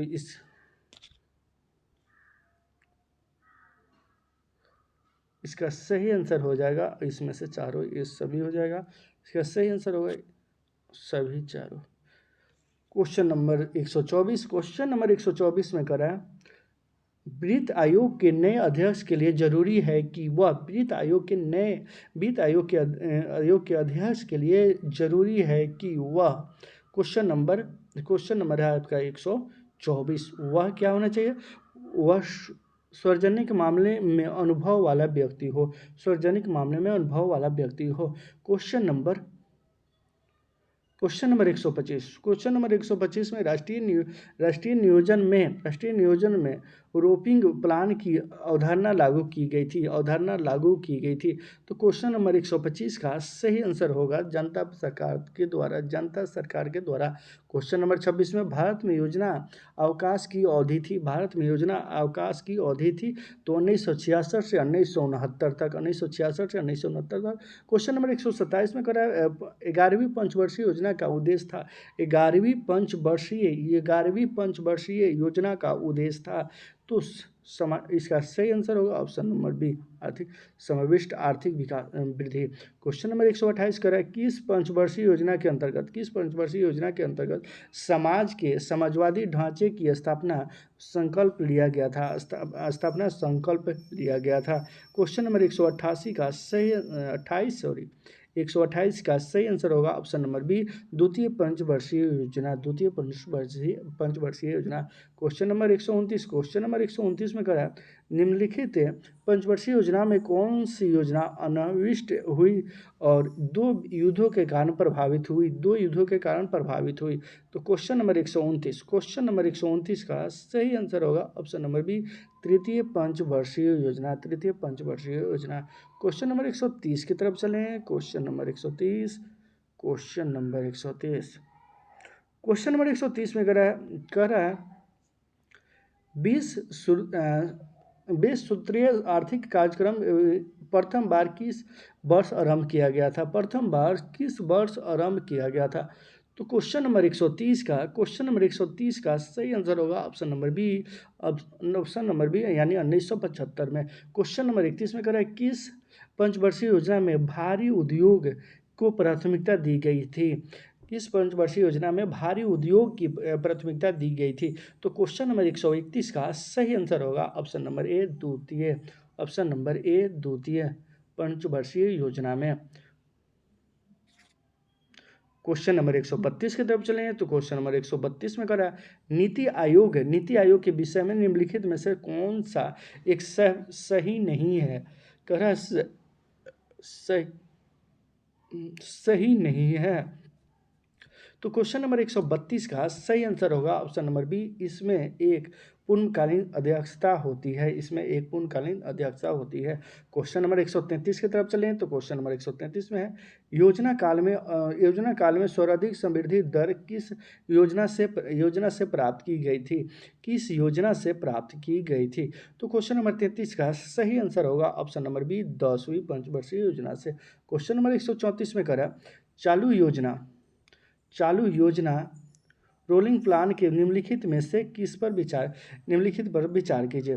तो क्वेश्चन 1 में करा चालू वर्ष के लिए एक योजना जिसमें वार्षिक बजट शामिल होता है। ऑप्शन बी में 2 में दिया है यह योजना जो 3, 4, 5 वर्षों के लिए निर्धारित करती होती है। ऑप्शन 3 में दिया है यह अर्थव्यवस्था की आवश्यकता अनुसार प्रति वर्ष संशोधित करता है। और 4 में है 10, 15 तथा 20 वर्षों के लिए सापेक्ष योजना है। उपयुक्त में से कौन सा सही है? तो क्वेश्चन नंबर 174, क्वेश्चन नंबर 174 का सही आंसर होगा ऑप्शन नंबर बी, यानी 2 और 3, सॉरी 1 और 3। क्वेश्चन नंबर 175 की तरफ, सॉरी 35 की तरफ चलें।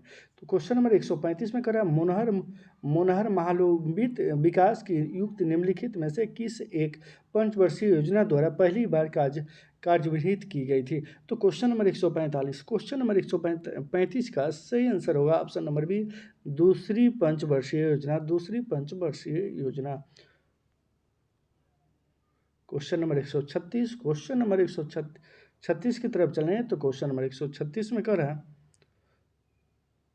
निम्नलिखित में से कौन सा जोड़ा सही नहीं है, कौन सा जोड़ा सही नहीं है। क्वेश्चन नंबर 136, तो क्वेश्चन नंबर 136 का सही आंसर होगा option number B, option number B, तृतीय योजना 1966 से 1971, तृतीय योजना 1966 से 1971। क्वेश्चन नंबर 137 में निम्नलिखित में से कौन सही नहीं है, निम्नलिखित में से कौन सही नहीं है, नहीं है। तो क्वेश्चन नंबर 37 का सही आंसर होगा ऑप्शन नंबर बी, नहीं है। तो नहीं का भाई होगा तीसरी वर्षीय योजना 1966 से 1971 नहीं था, तो इसलिए इसका सही option number B. Question number 138, question number 138 में करा निम्नलिखित में से कौन सा युग्म सही है, कौन सा युग्म जो है सही है। क्वेश्चन नंबर 38, निम्नलिखित में से कौन सा युग्म सही है। तो इसका सही आंसर होगा ऑप्शन नंबर सी, 1 और 3, सॉरी 1 और 2, 1 और 2, 1 और 2 सही है। क्वेश्चन नंबर 139 है, क्वेश्चन नंबर 139 करा 12वीं पंचवर्षीय योजना की समय अवधि थी। 12वीं पंचवर्षीय योजना, 12वीं पंचवर्षीय योजना की समय अवधि थी, कब थी। तो 2012 से 17, 12वीं पंचवर्षीय योजना की अवधि 2012 से 17। क्वेश्चन नंबर 140, क्वेश्चन नंबर 140 में करा भारत में नियोजित विकास का विरोध किसने किया था। भारत में नियोजित विकास का विरोध किसने किया था। क्वेश्चन नंबर 140 का सही आंसर होगा ऑप्शन नंबर ए, महात्मा गांधी। भारत में नियोजन विकास की वृद्धि किसने किया था, महात्मा गांधी। क्वेश्चन नंबर 141 में करें निम्नलिखित में से कौन सम्मिलित नहीं है, कौन सम्मिलित नहीं है। तो क्वेश्चन नंबर 141 का सही आंसर होगा ऑप्शन नंबर डी, चौथी योजना 1966 से 1971, चौथी योजना 1966 से 1971। यहाँ आपका चैप्टर 10 समाप्त हो गया। इसके बाद चैप्टर 11 है, जिस चैप्टर का नाम है अंतर्राष्ट्रीय व्यापार, अंतर्राष्ट्रीय व्यापार।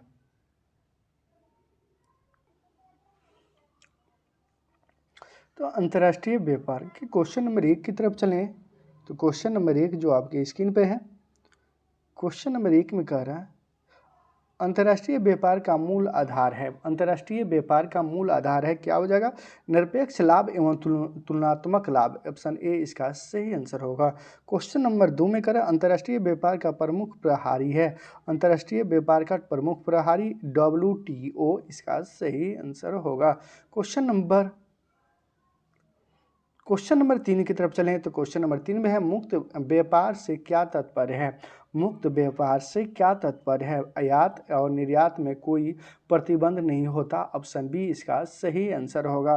क्वेश्चन नंबर 104 में करें सुपर 301 क्या है, सुपर 301 क्या है, सुपर 301 क्या है। तो अमेरिकी व्यापार कानून का वह धारा, अमेरिकी व्यापार कानून का वह धारा जो उन्हें अपने आयात पर उच्च सीमा शुल्क लगाने की शक्ति देती है, उच्च सीमा शुल्क लगाने की शक्ति देती है। इसका सही आंसर ऑप्शन सी होगा, सुपर 301 क्या है।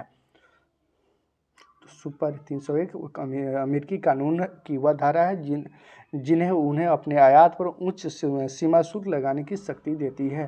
क्वेश्चन नंबर 4 की तरफ चलें। तो क्वेश्चन नंबर 4 में कह रहा है डंकल ड्राफ्ट क्या था। तो क्वेश्चन नंबर 4 का सही आंसर होगा ऑप्शन नंबर सी, विश्व संस्कृति धरोहर के भावनाओं को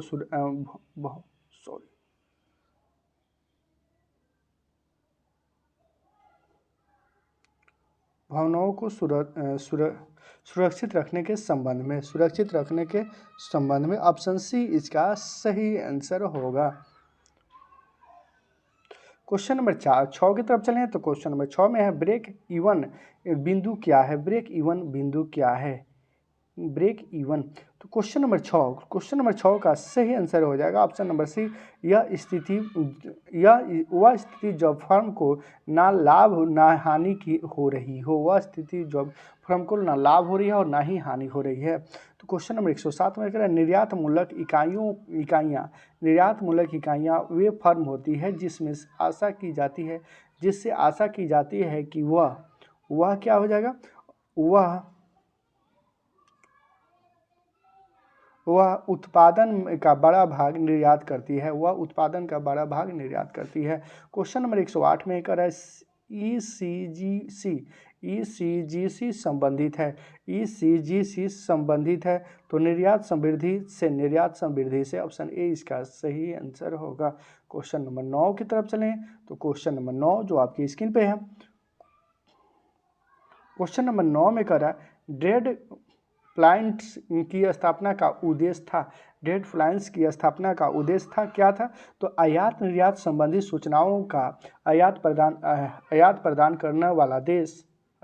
करने वाला ऑप्शन बी इसका सही आंसर होगा। क्वेश्चन नंबर 10 में कर रहा है वृद्धक संपदा के अधिकार से संबंधित व्यापार पहलू GRIPS और तथा व्यापार से संबंधित निवेश उपाय TRIMS निम्नलिखित में से किससे संबंधित है, तो इसका सही आंसर होगा ऑप्शन नंबर बी डंकल प्रस्ताव ऑप्शन बी इसका सही आंसर होगा। क्वेश्चन नंबर 11 की तरफ चलें तो क्वेश्चन नंबर 11 में है नियोजित काल में भारत का विदेशी व्यापार है मात्रा तथा मूल दोनों में बढ़ा है। क्वेश्चन नंबर 112 में कह रहा है भारत के नियोजित काल में व्यापार संतुलन की दृष्टि से कौन सा कथन सत्य है, तो इसका सही आंसर होगा ऑप्शन नंबर सी केवल 2 वर्षों में अनुकूलन रहा है, क्वेश्चन नंबर 113 में निम्नलिखित में से किन वर्षों में व्यापार संतुलन भारत के अनुरूप था, तो क्वेश्चन नंबर 13 का सही आंसर होगा ऑप्शन नंबर बी 1972 से 1973, 1966 से 1977 ऑप्शन बी। क्वेश्चन नंबर 14 की तरफ चलें तो क्वेश्चन नंबर 14 हमें कर रहा है विगत कुछ वर्षों में भारत के विदेशी व्यापार के संदर्भ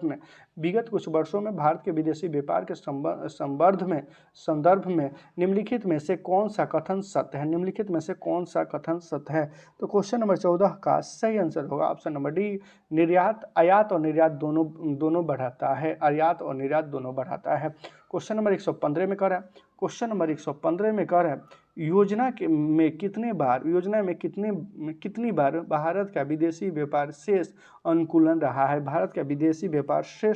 रहा है, तो क्वेश्चन नंबर 115 का सही आंसर होगा ऑप्शन नंबर बी यानी 2 बार। क्वेश्चन नंबर 16 की तरफ चलेंगे तो क्वेश्चन नंबर 16 में कह रहा है भारतीय निर्यात को प्रोत्साहित करने के लिए इंडिया ब्रांड यूनिवर्सिटी फंड किस मंत्रालय द्वारा स्थापित किया गया था, तो इसका सही आंसर होगा ऑप्शन नंबर ए वाणिज्य मंत्रालय। क्वेश्चन नंबर 77 में दिया है इंडिया ब्रांड यूनिटी एंड की स्थापना कब की गई थी, फाउंड की स्थापना कब की गई थी, तो क्वेश्चन नंबर 17 का सही आंसर होगा ऑप्शन नंबर बी 1996 में स्थापना की गई थी। क्वेश्चन नंबर 18 में कह रहा है मूलानुसार भारत का निर्यात विश्व में कुल निर्यात व्यापार था, तो इसका सही आंसर होगा ऑप्शन नंबर डी यानी 3%। अब कितने प्रतिशत, 3%। क्वेश्चन नंबर 19 में कर रहा है निम्नलिखित में से कौन सा भारत का सबसे बड़ा निर्यात मंद है, तो इसका सही आंसर होगा ऑप्शन नंबर ए रत्न एवं आभूषण। क्वेश्चन नंबर 20 में कर रहा है हाल ही में निम्नलिखित में से किसमें सर्वाधिक तीव्र वृद्धि हुई है, तो कंप्यूटर सॉफ्टवेयर ऑप्शन बी इसका सही आंसर होगा कंप्यूटर सॉफ्टवेयर। क्वेश्चन नंबर 21 में कर रहा है भारत में सर्वाधिक मूल्यों के रत्न एवं आभूषणों के निर्यात किस देश को होता है, तो क्वेश्चन नंबर 21 का सही आंसर होगा ऑप्शन नंबर सी संयुक्त राष्ट्र अमेरिका। क्वेश्चन नंबर 22 में कर रहा है समुदाय संगठन के अनुसार भारत के निर्यात का सबसे बड़ा भाग किसको जाता है भारत के निर्यात का सबसे बड़ा भाग किसको जाता है? तो यूरोपीय आर्थिक समुदाय। क्वेश्चन नंबर 23 में कह रहा है भारतीय चमड़े का सर्वाधिक निर्यात किसने किया था? भारतीय चमड़े का सर्वाधिक निर्यात किसने किया था? तो क्वेश्चन नंबर 23 का सही आंसर होगा option number C, England. Question number 24 में कह रहा है किसके निर्यात से भारत के निर्यात आय में सर्वाधिक योगदान था? किसके निर्यात से भारत के निर्यात आय में सर्वाधिक योगदान था? तो क्वेश्चन नंबर 24 का सही आंसर होगा ऑप्शन नंबर बी, रत्न एवं आभूषण का। क्वेश्चन नंबर 75 की तरफ चलें तो क्वेश्चन नंबर 75 में कह रहा है 25। क्वेश्चन नंबर 25 में कह रहा है भारत के किस नकदी फसल से निर्यात के लिए अधिकतम विदेशी मुद्रा की निर्यात प्राप्त होती है? तो इसका सही आंसर होगा ऑप्शन नंबर सी, यानी चाय। क्वेश्चन नंबर 26 की तरफ चलें तो क्वेश्चन नंबर 26 जो आपके स्क्रीन पर है, क्वेश्चन नंबर 26 की तरफ चलें तो क्वेश्चन नंबर 26 में भारत के निर्यात की वस्तु हैं क्या है? तो इसका सही आंसर होगा ऑप्शन नंबर सी, यानी चाय। भारत की निर्यात की वस्तु है चाय। क्वेश्चन नंबर 27 में कह रहा है किस वर्ष के निर्यात मूल्यों में विगत वर्षों के निर्यात वर्षों में सर्वाधिक योगदान दिया गया था? तो क्वेश्चन नंबर 27 का सही आंसर होगा option number B, textile. Question number 28 की तरफ चले हैं तो क्वेश्चन नंबर 28 में करा 1950 में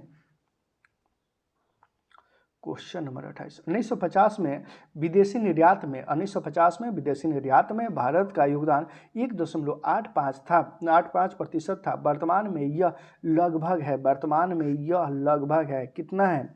वर्तमान में यह लगभग है। तो क्वेश्चन नंबर 28 का सही आंसर होगा option number C, 2.00%। Question number 29 में कह कौन सी वस्तु भारत में निर्यात की वस्तु नहीं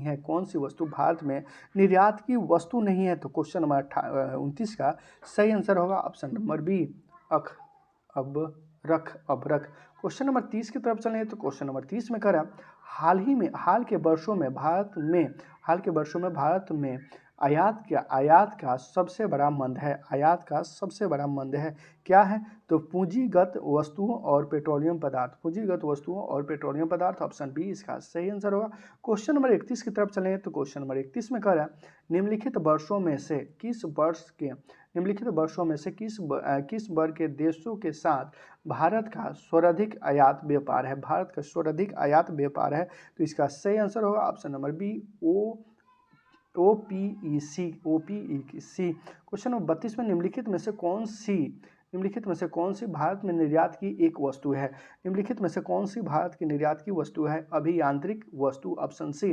क्वेश्चन नंबर 33 की तरफ चलें तो क्वेश्चन नंबर 33 में कह रहा है LNG के निर्यात के लिए भारत में पहला LNG टर्मिनल की स्थापना किया गया था? तो इसका सही आंसर होगा ऑप्शन नंबर सी, दहेज। क्वेश्चन नंबर 34 में भारत के निर्यात का अधिकतम भाग कहाँ पर मिलता है? भारत के निर्यात का अधिकतम भाग कहाँ पर मिलता है? तो क्वेश्चन नंबर 34 का सही आंसर होगा option number C, OPEC. Question number 35 की तरफ चलें तो क्वेश्चन नंबर 35 में कह रहा भारत सरकार द्वारा सबसे अधिक विदेशी मुद्रा किस पदार्थ के आयात पर व्यय की जाती है? तो क्वेश्चन नंबर 35 का सही आंसर होगा ऑप्शन नंबर ए, पेट्रोलियम पदार्थ। क्वेश्चन नंबर 36 की तरफ चलें तो क्वेश्चन नंबर 36 में कह रहा है निम्नलिखित में से कौन सा कथन सत्य है? सत्य कथन चुनना है। तो इसका सही आंसर होगा ऑप्शन नंबर सी, सुपर 101 के जो पहले हम लोग पढ़े थे, सुपर 101 के भारत का अमेरिका के साथ व्यापार अप्रभावित रहा है, ऑप्शन सी इसका सही आंसर होगा। क्वेश्चन नंबर 37 में कह रहा है भारत के विदेशी व्यापार में व्यापार की दृष्टि से सर्वाधिक महत्वपूर्ण देश है। कौन देश है? तो संयुक्त राष्ट्र अमेरिका। क्वेश्चन नंबर 38 में कह रहा है भारत अधिकतम विदेशी व्यापार साथ है? भारत का अधिकतम विदेशी व्यापार किसके साथ है? तो क्वेश्चन नंबर 38 का सही आंसर होगा ऑप्शन नंबर बी, चीन के साथ। भारत का अधिकतम विदेशी व्यापार किसके साथ है? तो चीन के साथ। क्वेश्चन नंबर 39 की तरफ चलें तो क्वेश्चन नंबर 39 में करा विदेशी व्यापार को बढ़ावा देने के लिए भारत के विशेष आर्थिक क्षेत्र की स्थापना किस देश के तर्ज पर किया गया था? किस देश के तर्ज पर किया गया था? तो 39 का सही आंसर होगा ऑप्शन नंबर सी, चीन। ऑप्शन नंबर सी यानी चीन। ऑप्शन नंबर सी यानी चीन। क्वेश्चन नंबर 40 की तरफ चलें तो क्वेश्चन नंबर 40 में दृश्य निर्यात और दृश्य आयात के मूल में अंतर का क्या कहते हैं? मूल में अंतर का क्या कहते हैं? तो क्वेश्चन नंबर 40 का सही आंसर होगा ऑप्शन नंबर बी, व्यापार शेष। व्यापार शेष। क्वेश्चन नंबर 41 की तरफ चलें तो क्वेश्चन नंबर 41 में करा उत्तर प्रदेश में निर्यात प्रोफेशन क्षेत्र कहाँ है? उत्तर प्रदेश में निर्यात प्रोफेशन क्षेत्र कहाँ है? तो क्वेश्चन नंबर 41 का सही आंसर होगा option number C, Noida. Option number C, Noida. Question number 42 की तरफ चलें तो क्वेश्चन नंबर 42 में तरफ चलें तो क्वेश्चन नंबर 42 में निम्नलिखित में से किसी एक जगह मुक्त व्यापार क्षेत्र नहीं है? मुक्त व्यापार क्षेत्र नहीं है। तो क्वेश्चन नंबर 42 का सही आंसर होगा option number D. Option number D. Question number 43 की तरफ चलें तो क्वेश्चन नंबर 43 में निम्नलिखित में से मुक्त व्यापार का सबसे अच्छा से परिभाषित करता है? सबसे अच्छा से परिभाषित करता है। तो क्वेश्चन नंबर 43 का सही आंसर होगा ऑप्शन नंबर बी, निर्यात और आयात पर कोई प्रतिबंध नहीं करता। निर्यात और आयात पर कोई प्रतिबंध नहीं करता। क्वेश्चन नंबर 44 की तरफ चलें तो क्वेश्चन नंबर 44 में है कौन सा संगठन विदेशी व्यापार का संवर्धन करता है? कौन सा संगठन विदेशी व्यापार का संगठन करता है? तो ECGC। क्वेश्चन नंबर 45 में विनियोग व्यापार, दक्षिण विनिमय व्यापार तथा तकनीकी आंकड़ा विनिमय केंद्र सीडबैंक निम्नलिखित में से किसकी योजना है? निम्नलिखित में से किसकी योजना है? तो क्वेश्चन नंबर 45 का सही आंसर होगा option number D, G15। Question number 46 की तरफ चलें तो क्वेश्चन नंबर 46 में करें देश के आयात निर्यात नीति के अंतर्गत आयातित वस्तु पर मात्रात्मक नियंत्रण को कब से समाप्त किया गया है? कब से समाप्त किया गया है? तो क्वेश्चन नंबर 46 का सही आंसर होगा ऑप्शन नंबर बी, 1 अप्रैल 2001 से। 1 अप्रैल 2001 से। क्वेश्चन नंबर 47 में करें निजी क्षेत्र में देश का प्रथम निर्यात प्रोफेशनल संघ कहाँ स्थापित किया गया था? तो क्वेश्चन नंबर 47 का सही आंसर होगा ऑप्शन नंबर डी, सूरत। ऑप्शन नंबर डी यानी सूरत। क्वेश्चन नंबर 48 की तरफ चलें तो क्वेश्चन नंबर 48 में करें नई गेट समझौता के अंतर्गत वस्तु व्यापार से संबंधित विदेशीय व्यवस्था है को कितने वर्षों में पुनः समाप्त करने की व्यवस्था है? तो क्वेश्चन नंबर 48 का सही आंसर होगा option number B. Question number 48 का सही आंसर होगा ऑप्शन नंबर बी यानी 10। क्वेश्चन नंबर 49 की तरफ चलें तो क्वेश्चन नंबर 49 में है गिल्ड एंड बाजार किससे संबंधित है? क्वेश्चन नंबर 39 का सही आंसर होगा ऑप्शन नंबर सी, सरकारी प्रतिभूतियों से। क्वेश्चन नंबर 50 की तरफ चलें तो क्वेश्चन नंबर 50 में है कालीन के निर्यात के संबंध में कालीन चीन किस तत्व का परिचायक है? तो इसका सही आंसर होगा option number C. Question number 51 की तरफ चलें तो क्वेश्चन नंबर 51 में कह यदि सूरत से बनी वस्तुएं मुंबई या दिल्ली में बेची जाती है तो यह प्रादेशिक व्यापार है। तो यह क्या है? प्रादेशिक व्यापार है। क्वेश्चन नंबर 52 में करें भारतीय विदेशी व्यापार का संस्थापना कहाँ हुआ था? भारतीय विदेशी व्यापार संस्थान कहाँ स्थित है? तो क्वेश्चन नंबर 52 का सही आंसर होगा न्यू दिल्ली। ऑप्शन ए इसका सही आंसर होगा। क्वेश्चन नंबर 53 में करें भारतीय निर्यात के तीव्र प्रसार में सहयोग देने वाला एक एक प्रमुख कारक है, एक प्रमुख कारक है। तो क्वेश्चन नंबर 53 का सही आंसर होगा ऑप्शन नंबर डी, निर्यात के विविधीकरण। ऑप्शन डी इसका सही आंसर होगा। क्वेश्चन नंबर 54 की तरफ चलें तो क्वेश्चन नंबर 54 जो आपके स्क्रीन पर है, क्वेश्चन नंबर 54 में कर है विश्व व्यापार संगठन WTO किस वर्ष कार्यरत हुआ, किस वर्ष जो है कार्यरत हुआ। तो क्वेश्चन नंबर 54 का सही आंसर होगा ऑप्शन नंबर ए 1995। क्वेश्चन नंबर 55 में कर है विश्व व्यापार संगठन WTO का मुख्य जिसका अंग है वह है, विश्व व्यापार संगठन WTO जिसका अंग है वह है क्या है, तो वह है गेट सदस्य द्वारा स्थापित एवं अंतर्राष्ट्रीय व्यापार संगठन। ऑप्शन डी इसका सही आंसर होगा।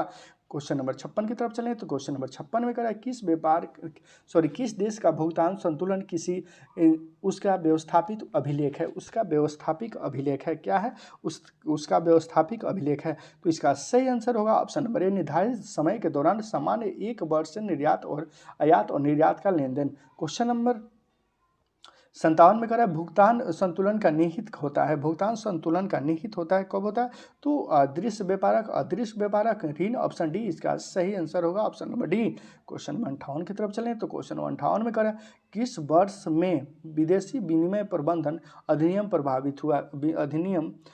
प्रभावी हुआ। तो क्वेश्चन नंबर 58 का सही आंसर होगा ऑप्शन नंबर ए 2003। क्वेश्चन नंबर 59 की तरफ चलें तो क्वेश्चन नंबर 59 में है भारत में फीरा का स्थान ले रहा है, भारत में फीरा का स्थान ले रहा है। क्वेश्चन नंबर 59 का सही आंसर होगा option number A FEMA. Question number 60 की तरफ चलें तो क्वेश्चन नंबर 60 में करा अंतर्राष्ट्रीय व्यापार में किस चीज की आपूर्ति भारत का एकाधिकार है, अंतर्राष्ट्रीय व्यापार में किस चीज की आपूर्ति भारत का एक व्यापार है, क्या है, तो इसका अभ्रक। ऑप्शन बी इसका सही आंसर होगा। क्वेश्चन नंबर 61 की तरफ चलें तो क्वेश्चन नंबर 61 जो आपकी स्क्रीन पे है, क्वेश्चन नंबर 61 में करा दो देशों के बीच वस्तु विनिमय का क्या कहा जाता है, दो देशों के बीच वस्तु विनिमय का क्या कहा जाता है, तो द्विपक्षीय व्यापार। दो देशों के बीच वस्तु विनिमय को क्या कहा जाता है, द्विपक्षीय व्यापार। क्वेश्चन नंबर 62 में है भारतीय निर्यात के मंद प्रगति का वह क्या कारण है, तो क्वेश्चन नंबर 62 का सही आंसर होगा ऑप्शन नंबर डी उपयुक्त सभी। क्वेश्चन नंबर 63 की तरफ चलें तो क्वेश्चन नंबर 63 में कह रहा है भुगतान संतुलन शब्द का प्रयोग निम्नलिखित में से किसके संदर्भ में किया जाता है, तो क्वेश्चन नंबर 63 का सही आंसर होगा ऑप्शन नंबर सी आयात निर्यात से option number C. Question number 64 की तरफ चलें तो क्वेश्चन नंबर 64 में कह रहा है त्रिपुरी विरुद्ध संपदा अधिकार के व्यापार से संबंधित पक्ष करार का संचालन किसके द्वारा होता है, तो क्वेश्चन नंबर 64 का सही आंसर होगा option number C WTO। Question number 65 की तरफ चलें तो क्वेश्चन नंबर 65 में करें विदेशी व्यापार का भुगतान संबंधित है किससे, भुगतान संतुलन से ऑप्शन डी इसका सही आंसर होगा। यहाँ आपका 11 चैप्टर्स कंप्लीट हो गया। अब चैप्टर 11 कंप्लीट हो गया। अब देखेंगे चैप्टर 12 आर्थिक समितियाँ।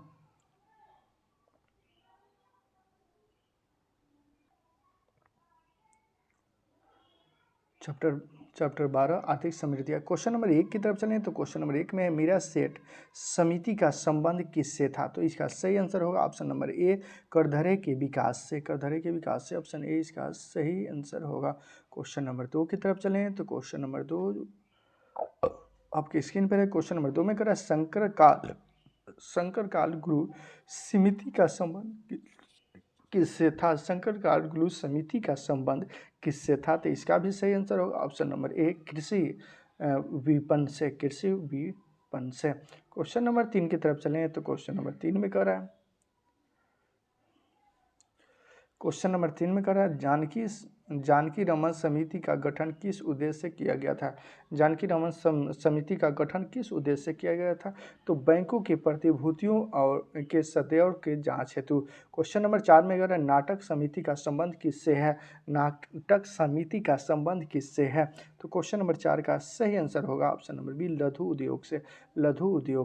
क्वेश्चन नंबर 5 में करा रेखी समिति का संबंध किससे है, तो अप्रत्यक्ष करों के संबंध में समान नियमावली से ऑप्शन ए इसका सही आंसर होगा। क्वेश्चन नंबर 6 में तरफ चलें तो क्वेश्चन नंबर 6 में है नरसिंहम के समिति ने किस संबंध में अपने सुझाव केंद्र सरकार को दिए थे? अपने सुझाव किस संबंध में केंद्र सरकार को दिए थे? तो इसका सही आंसर होगा ऑप्शन नंबर बैंकिंग संरचना संबंधी बैंकिंग संरचना सुधार संबंधी। क्वेश्चन नंबर 7 में है ज्ञान प्रकाश समिति का संबंध किससे था? ज्ञान प्रकाश समिति का संबंध किससे था? तो इसका सही आंसर होगा ऑप्शन नंबर सी, चीनी घोटाला से। किससे था? तो ज्ञान प्रकाश समिति का संबंध किससे था? चीनी घोटाला से। क्वेश्चन नंबर 8 में है सुंदर राजन समिति का संबंध किससे था? सुंदर राजन समिति का संबंध किससे था? तो यह पेट्रोलियम से। ऑप्शन ए इसका सही आंसर होगा। क्वेश्चन नंबर 9 में अगर चलें तो क्वेश्चन नंबर 9 में करें सहकारिता समिति किस विषय वस्तु से संबंधित थी? सहकारिता समिति किस विषय वस्तु से संबंधित थी? तो क्वेश्चन नंबर 9 का सही आंसर होगा ऑप्शन नंबर सी, केंद्र सरकार संबंधित। क्वेश्चन नंबर 10 की तरफ चलें तो क्वेश्चन नंबर 10 में है भूत लिंगम समिति का संबंध है। भूत लिंगम समिति का संबंध है। तो क्वेश्चन नंबर 10 का सही आंसर होगा ऑप्शन नंबर ए, VAT से। क्वेश्चन नंबर 11 की तरफ चलें तो क्वेश्चन नंबर 11 में है एल.के. झा समिति के ने किस पर सुझाव दिया था? किस कर का सुझाव दिया था एल.के. झा समिति ने। तो क्वेश्चन नंबर 11 का सही आंसर होगा option number C. Question number 12 में करें चेलोवा समिति के किस अर्थ से जांच हेतु गठित की गई थी? जांच हेतु गठित की गई थी। तो 12 का सही आंसर होगा ऑप्शन नंबर सी, प्रयुक्त दोनों, यानी ए प्रत्यक्ष कर और अप्रत्यक्ष दोनों, इसलिए इसका सही answer option number C. Question number 13 की तरफ चलें तो क्वेश्चन नंबर 13 में रेखा समिति संगठन की गई थी। रेखा समिति संगठित की गई थी। तो क्वेश्चन नंबर 13 का सही आंसर होगा ऑप्शन नंबर बी, प्रत्यक्ष कर सुधार के लिए। क्वेश्चन नंबर 14 हमें करा भंडारी समितियों ने किसके संबंध में अपनी सिफारिश प्रस्तुत की थी? तो क्वेश्चन नंबर 14 का सही आंसर होगा ऑप्शन नंबर सी, क्षेत्रीय ग्रामीण विकास के पूर्व संचरण। क्वेश्चन नंबर 15 की तरफ चलें तो क्वेश्चन नंबर 15 में करें निम्नलिखित समितियों में से किसके द्वारा वित्तीय समावेशन पर अपनी संस्कृति दी गई है? तो राकेश मोहन समिति द्वारा। क्वेश्चन नंबर 16 में करा RN मल्होत्रा कमेटी संबंधित है। RN मल्होत्रा कमेटी संबंधित है। किससे संबंधित है? तो बीमा क्षेत्र से। ऑप्शन सी इसका सही आंसर होगा, बीमा क्षेत्र से। क्वेश्चन नंबर 17 की तरफ चलें तो क्वेश्चन नंबर 17 में अरविंद हुसैन समिति किस मंत्रालय द्वारा गठित की गई थी? अरविंद हुसैन समिति किस मंत्रालय द्वारा गठित की गई थी? तो उद्योग मंत्रालय द्वारा। ऑप्शन सी इसका सही आंसर होगा। क्वेश्चन नंबर 18 में तरफ चले तो क्वेश्चन नंबर 18 में है अरविंद हुसैन समिति का गठन की गई थी। अरविंद हुसैन समिति का गठन की गई थी तो लघु उद्योग के समस्याओं को निवारण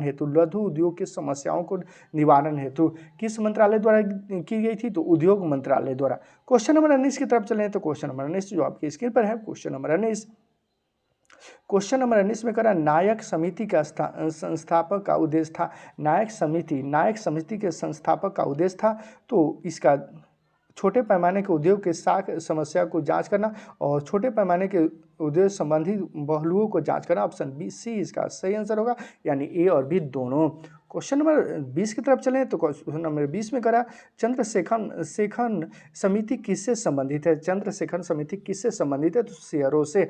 ऑप्शन क्वेश्चन नंबर 21 में करा रंगराजन समिति की रिपोर्ट का विषय वस्तु था। रंगराजन समिति के रिपोर्ट का वस्तु था, क्या था? तो क्वेश्चन नंबर 21 का सही आंसर होगा ऑप्शन नंबर डी, भुगतान संतुलन। ऑप्शन नंबर डी, भुगतान संतुलन के घाटों के नियंत्रण के लिए उपाय। ऑप्शन डी इसका सही आंसर होगा। क्वेश्चन नंबर 22 में करा कर सुधार समिति का अध्यक्ष किसके नेतृत्व में किया गया था? कर सुधार समिति का अध्यक्ष किसके नेतृत्व में किया गया था? तो राजा चलिया। ऑप्शन डी इसका सही आंसर होगा। क्वेश्चन नंबर 23 की तरफ चलें तो क्वेश्चन नंबर 23 में है किस समिति ने कृषि जोत पर कर लगाने की संस्कृति दी थी? कृषि जोत पर कर लगाने की संस्कृति दी थी। तो क्वेश्चन नंबर 23 का सही आंसर होगा ऑप्शन नंबर सी, राजा समिति। क्वेश्चन नंबर 24 की तरफ चलें तो क्वेश्चन नंबर 24 में कह रहा है कर संरचना संबंधी सुधारों के लिए गठित की गई समिति थी। क्या थी? गठित की गई समिति थी। इसका सही आंसर होगा ऑप्शन नंबर बी, चेलिया समिति। क्वेश्चन नंबर 25 की तरफ चलें तो क्वेश्चन नंबर 25 में करा निम्नलिखित में से कौन बेमोल है? निम्नलिखित में से कौन बेमोल है? तो इसका सही आंसर होगा ऑप्शन नंबर ए, बेमेल है। तो क्वेश्चन नंबर 26 की तरफ चलें तो क्वेश्चन नंबर 26 में करें निम्नलिखित में से कौन सी समिति भारत में निर्धारिता के अनुपात से संबंधित की गई है? तो क्वेश्चन नंबर 26 का सही आंसर होगा option number B, Suresh Tendulkar समिति। क्वेश्चन नंबर 27 की तरफ चलें तो क्वेश्चन नंबर 27 में करा गरीबी रेखा के नीचे जीवन यापन करने वाली जनसंख्या के लिए मानक निर्धारित करने के लिए भारत सरकार की एक समिति गठन की गई। निम्नलिखित में से इस समिति के अध्यक्ष कौन थे? तो सुरेश तेंदुलकर। इस समिति के अध्यक्ष कौन थे? सुरेश तेंदुलकर, जो सचिन तेंदुलकर के भाई नहीं है। क्वेश्चन नंबर 28 की तरफ चलें तो क्वेश्चन नंबर 28 में है 1994 में जनसंख्या नीति के लिए किस समिति का गठन किया गया था? 1994 में जनसंख्या नीति के लिए किस समिति का गठन किया गया था? स्वामीनाथम समिति, ऑप्शन ए इसका सही आंसर होगा। क्वेश्चन नंबर 29 में करा है कौन सी समिति औद्योगिक क्षेत्र की क्रियाकलापों से संबंधित नहीं है? औद्योगिक क्षेत्रीय क्रियाकलापों से संबंधित नहीं है, तो इसका सही आंसर होगा ऑप्शन नंबर सी, वैद्यनाथम समिति। क्वेश्चन नंबर 30 की तरफ चलें तो क्वेश्चन नंबर 30 में करा औद्योगिक अनुरूपता से संबंधित सीमित है, तो इसका सही आंसर होगा ऑप्शन नंबर सी, यानी ए और बी दोनों।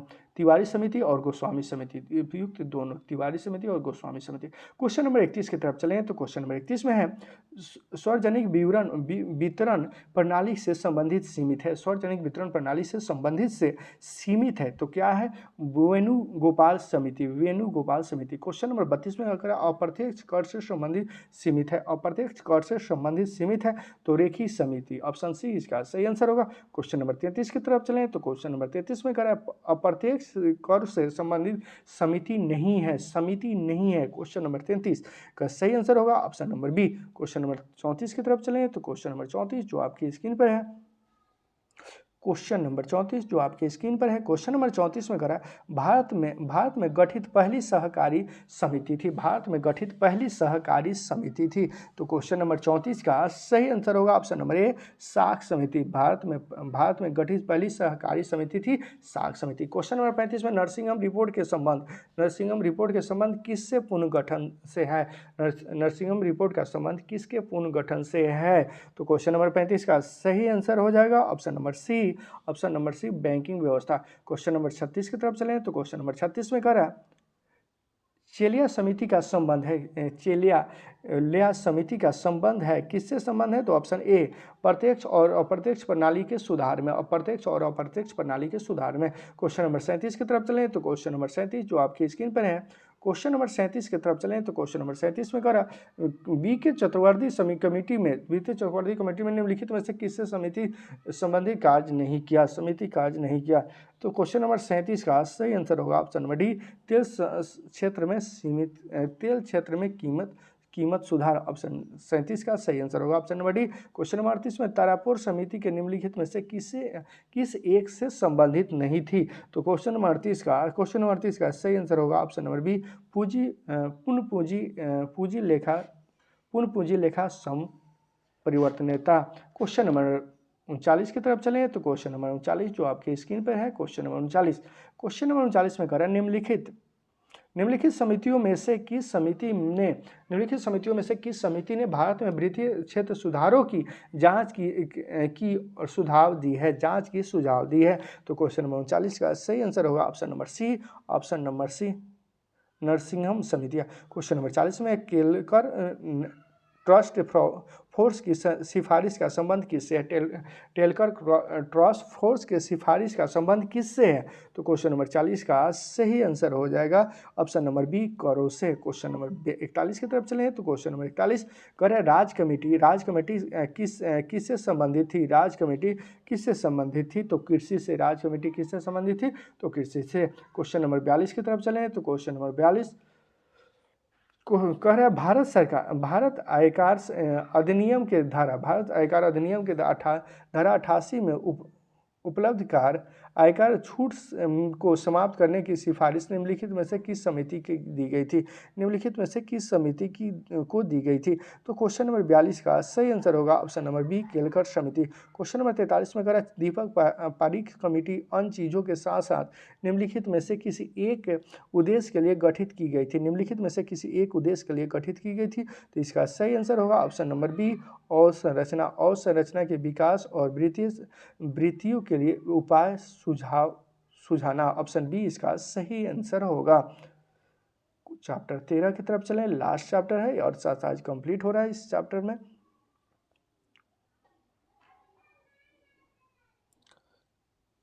क्वेश्चन नंबर 1 की तरफ चलें, तो क्वेश्चन नंबर 1 जो आपकी स्क्रीन पे है, क्वेश्चन नंबर 1 में कह रहा है विलथ ऑफ नेशंस पुस्तक के लेखक कौन थे? तो इसका सही आंसर होगा option number A, planning and the poor पुस्तक के लेखक कौन थे? तो इसका सही आंसर होगा option number B S Minhas. Question number 3 में कह रहा है इंडिया इज फॉर सेल नामक पुस्तक किसके द्वारा लिखी गई थी? इंडिया इज फॉर सेल नामक पुस्तक किसके द्वारा लिखी गई थी? तो ये किसके द्वारा लिखी गई थी? तो ऑप्शन डी इसका सही आंसर होगा, चित्रा सुब्रमण्यम। तो क्वेश्चन नंबर 4 की तरफ चलें, तो क्वेश्चन नंबर 4 में कह रहा है पॉलिटिक्स ऑफ चरखा नामक पुस्तक किसके द्वारा लिखी गई थी? तो क्वेश्चन नंबर 4 का सही आंसर होगा ऑप्शन नंबर सी, जेबी कृपलानी। क्वेश्चन नंबर 6 की तरफ चलें, तो क्वेश्चन नंबर 6 में कह रहा है सरकार द्वारा नियोजित भारत के लिए नियोजित अर्थव्यवस्था पुस्तक के लेखक कौन थे? भारत के लिए नियोजित पुस्तक के लेखक कौन थे? तो sir M Visvesvaraya. Question number 7 की तरफ चलें, तो क्वेश्चन नंबर 7 में है free trust today trend to पुस्तक के लेखक कौन थे? तो क्वेश्चन नंबर 7 का सही आंसर होगा option number B, Jagdish Bhagwati. Question number 8 में कह रहा है एशियन ड्रामा किसकी प्रसिद्ध पुस्तक है? एशियन ड्रामा किसकी प्रसिद्ध पुस्तक है? तो इसका सही आंसर होगा option number C. Question number 9 की तरफ चलें, तो क्वेश्चन नंबर 9 में कह रहा है दास कैपिटल किसकी प्रसिद्ध पुस्तक है? दास कैपिटल किसकी प्रसिद्ध पुस्तक है? क्वेश्चन नंबर 9, दास कैपिटल किसकी प्रसिद्ध पुस्तक है? तो क्वेश्चन नंबर 9 का सही आंसर होगा option number B, Karl Marx. Question number 10 की तरफ चले हैं, तो क्वेश्चन नंबर 10 जो आपके स्क्रीन पर है, क्वेश्चन नंबर 10 में कह रहा है निम्नलिखित में से कौन सी पुस्तक आत्मन सेन द्वारा लिखी गई थी? तो कौन सी पुस्तक लिखी गई थी? तो क्वेश्चन नंबर 10 का सही आंसर होगा option number D. Question number 11 की तरफ चलें, तो क्वेश्चन नंबर 11 में है नोबेल पुरस्कार विजेता प्रथम एशियाई अर्थशास्त्री प्रोफेसर अमृत सेन की लिखित पुस्तक है। तो क्वेश्चन नंबर 11 का सही आंसर होगा ऑप्शन नंबर डी, उपयुक्त सभी लेखक उन्हीं के द्वारा लिखा है। क्वेश्चन नंबर 12 की तरफ चलें तो क्वेश्चन नंबर 12 में वाणिज्यिक का प्रकाशन कहाँ से होता है? तो क्वेश्चन नंबर 12 का सही आंसर होगा ऑप्शन नंबर बी, यानी मुंबई से। क्वेश्चन नंबर 13 में कह रहा है योजना पत्रिका का प्रकाशन कहाँ से होता है? योजना पत्रिका का प्रकाशन कहाँ से होता है? तो क्वेश्चन नंबर 13 का सही आंसर होगा ऑप्शन नंबर बी, सूचना एवं प्रकाशन मंत्रालय द्वारा। क्वेश्चन नंबर 14 की तरफ चलें, तो क्वेश्चन नंबर 14 में कह रहा है गोल्डन हैंडशेक स्कीम किससे संबंधित है? गोल्डन हैंडशेक स्कीम किससे संबंधित है? तो इसका सही आंसर होगा option number D. Question number 15 में कह रहा है निम्नलिखित 4 देशों को एशियन टाइगर कहा जाता है। निम्नलिखित किन चार देशों को एशियन टाइगर कहा जाता है? किन 4 देशों को एशियन टाइगर कहा जाता है? तो इसका सही आंसर होगा ऑप्शन नंबर ए, हांगकांग, सिंगापुर, दक्षिण कोरिया, ताइवान। ऑप्शन ए इसका सही आंसर होगा। क्वेश्चन नंबर 16 की तरफ चलें, तो क्वेश्चन नंबर 16 जो आपके स्क्रीन पर है, क्वेश्चन नंबर 16 में कह रहा है अर्थशास्त्र का नोबेल पुरस्कार किसने स्थापित किया था? अर्थशास्त्र का नोबेल पुरस्कार किसने स्थापित किया था? तो इसका सही आंसर होगा ऑप्शन नंबर बी, यानी स्वीडन का सेंट्रल बैंक। क्वेश्चन नंबर 17 में कह रहा है द फ्यूचर ऑफ इंडिया नामक पुस्तक का लेखक कौन है? द फ्यूचर ऑफ इंडिया नामक पुस्तक का लेखक कौन है? तो इसका सही आंसर होगा ऑप्शन नंबर ए, बिमल जलान। क्वेश्चन नंबर 18 में निम्नलिखित में से किस अर्थशास्त्री को अर्थशास्त्र का जनक कहा जाता है? निम्नलिखित में से किस अर्थशास्त्री को अर्थशास्त्र का जनक कहा जाता है? तो इसका सही आंसर होगा ऑप्शन नंबर डी, एडम से स्तंभ। क्वेश्चन नंबर 19 में करें मध्याह्न भोजन योजना संबंधित नहीं है, संबंधित नहीं है। क्वेश्चन नंबर 19 का सही आंसर होगा ऑप्शन नंबर सी, भोजन के अधिकार से, भोजन के अधिकार से। क्वेश्चन नंबर 20 की तरफ चलें तो क्वेश्चन नंबर 20 में करें आधार एक कार्यक्रम है, आधार एक क्या है, कार्यक्रम है। तो क्वेश्चन नंबर 20 का सही आंसर होगा ऑप्शन नंबर डी, भारतीय नागरिकों के पहचान उपलब्ध कराने हेतु, भारतीय नागरिकों के पहचान उपलब्ध कराने हेतु। क्वेश्चन नंबर 21 की तरफ चलें तो क्वेश्चन नंबर 21 में करें भारत में न्यूनतम मजदूरी अधिनियम कब लागू हुआ था, भारत में न्यूनतम मजदूरी अधिनियम कब लागू हुआ था। तो क्वेश्चन नंबर 21 का सही आंसर होगा option number B, option number B 1938 को। भारत में न्यूनतम मजदूरी अधिनियम कब लागू हुआ था, तो 1948 ईस्वी में। क्वेश्चन नंबर 22 में करें इंदिरा आवास योजना किस लोगों को आवास सहायता को देने वाली योजना है, इंदिरा आवास योजना किन लोगों को आवास में सहाय देने वाली योजना है। तो क्वेश्चन नंबर 22 का सही आंसर हो जाएगा ऑप्शन नंबर सी, गरीब ग्रामीणों को आवास, गरीब ग्रामीणों को आवास। क्वेश्चन नंबर 23 की तरफ चलें तो क्वेश्चन नंबर 23 में है संगम योजना संबंधित है, संगम योजना संबंधित है। क्वेश्चन नंबर 23 का सही आंसर होगा ऑप्शन नंबर डी, ग्रामीण क्षेत्रों में विकल्प से, ग्रामीण क्षेत्रों के विकल्प से। क्वेश्चन नंबर 24 है ट्रांस का पद संबंधित है। तो क्वेश्चन नंबर 24 का सही आंसर होगा ऑप्शन नंबर बी, WTO से, WTO से। क्वेश्चन नंबर 25 है कार्ल मार्क्स निम्नलिखित में से किस देश के थे, कार्ल मार्क्स जो थे निम्नलिखित में से किस देशों के थे, तो जर्मनी के थे कार्ल मार्क्स। तो क्लास 10th में ही पढ़ चुके होंगे। कार्ल मार्क्स किस देश के थे, तो जर्मनी के। कल क्वेश्चन नंबर 26 में कार्ल मार्क्स का पुस्तक द कैपिटल प्रकाशित हुई थी, ये भी क्लास 10th में पढ़ चुके होंगे। तो क्वेश्चन नंबर 26 का सही आंसर होगा ऑप्शन नंबर सी, 1887 में, 1867 में। क्वेश्चन नंबर 27 में करें निम्नलिखित में से कौन सी योजना भारत सरकार द्वारा आरंभ नहीं की गई थी, निम्नलिखित में से कौन सी योजना भारत सरकार द्वारा आरंभ नहीं की गई थी। तो क्वेश्चन नंबर 27 का सही आंसर होगा ऑप्शन नंबर डी, जीवन तरंग, जीवन तरंग भारत सरकार द्वारा आरंभ नहीं की गई थी। क्वेश्चन नंबर 28 की तरफ चलें तो क्वेश्चन नंबर 28 में महात्मा गांधी राष्ट्रीय ग्रामीण रोजगार के अधिनियम के अंतर्गत कार्यरत कामगारों की मजदूरी कब पर आधारित है, मजदूरी कब पर आधारित है। तो क्वेश्चन नंबर 28 का सही आंसर होगा option number D, option number D, उपभोक्ता मूल्य सूचकांक पर, उपभोक्ता मूल्य सूचकांक पर। क्वेश्चन नंबर 29 की तरफ चलें तो क्वेश्चन नंबर 29 में भारत के समतल प्रदेशों में स्थित प्रधानमंत्री ग्राम सड़क योजना के अंतर्गत आते हैं यदि उस गांव की जनसंख्या से अधिक है, कितना से अधिक है, 500, 1000, 1500, 2000, कितना से अधिक होने पर। तो इसका सही आंसर होगा ऑप्शन नंबर बी, यानी 1000 से अधिक हो। क्वेश्चन नंबर 30 की तरफ चलें। क्वेश्चन नंबर 30 में भारत के शहरों को गंदी वस्ती रहित बनाने के लिए कौन सी योजना शुरू की गई है। तो इस क्वेश्चन नंबर 30 का सही आंसर हो जाएगा ऑप्शन नंबर सी, राजीव आवास योजना, राजीव आवास योजना। क्वेश्चन नंबर 31 की तरफ चलें तो क्वेश्चन नंबर 31 में है नियमित रूप से स्कूल जाने हेतु निम्नलिखित रूप से स्कूल जाने हेतु बच्चों में प्रेरित करने के लिए भारत सरकार निम्नलिखित में से कौन सी योजना शुरू करती है, जिसका सही आंसर होगा ऑप्शन नंबर बी, मध्यम भोजन। क्वेश्चन नंबर 32 में भारत के सभी जिलों में कार्यान्वित किया जा रहा कार्यक्रम है। तो क्वेश्चन नंबर 32 का सही आंसर होगा ऑप्शन नंबर सी, स्वर शिक्षा योजना। क्वेश्चन नंबर 33 में करा मेड इन इंडिया कार्यक्रम का लोगो है, मेड इन इंडिया कार्यक्रम का लोगो है, मेड इन इंडिया कार्यक्रम का लोगो है क्या है, तो शेर, मेड इन इंडिया कार्यक्रम का लोगो शेर है। तो क्वेश्चन नंबर 34 में प्रधानमंत्री आदर्श ग्राम योजना कब शुरू की है, प्रधानमंत्री आदर्श ग्राम योजना कब शुरू की थी, तो की गई तो अब 2009 से 2010। क्वेश्चन नंबर 35 में करा राष्ट्रीय ग्रामीण स्वास्थ्य मिशन कब शुरू हुआ था, राष्ट्रीय ग्रामीण स्वास्थ्य मिशन कब शुरू हुआ था? राष्ट्रीय ग्रामीण स्वास्थ्य मिशन कब शुरू हुआ था? तो क्वेश्चन नंबर 35 का सही आंसर होगा ऑप्शन नंबर डी, अप्रैल 2005। तो क्वेश्चन नंबर 36 में करें, निम्नलिखित में से किस मंत्रालय ने मध्याह्न भोजन हेतु योजना लागू की थी? मध्याह्न भोजन हेतु योजना लागू की है। तो क्वेश्चन नंबर 36 का सही आंसर होगा ऑप्शन नंबर ए, मानव संसाधन विकास मंत्रालय, मानव संसाधन विकास मंत्रालय। क्वेश्चन नंबर 37 की तरफ चलें तो क्वेश्चन नंबर 37 में करा 17 दिसंबर 1931 को 17 दिसंबर 1931 को भारतीय सांख्यिकी संस्थान की स्थापना की थी। भारतीय सांख्यिकी संस्थान की स्थापना की थी। तो क्वेश्चन नंबर 37 का सही आंसर होगा option number D, option number D.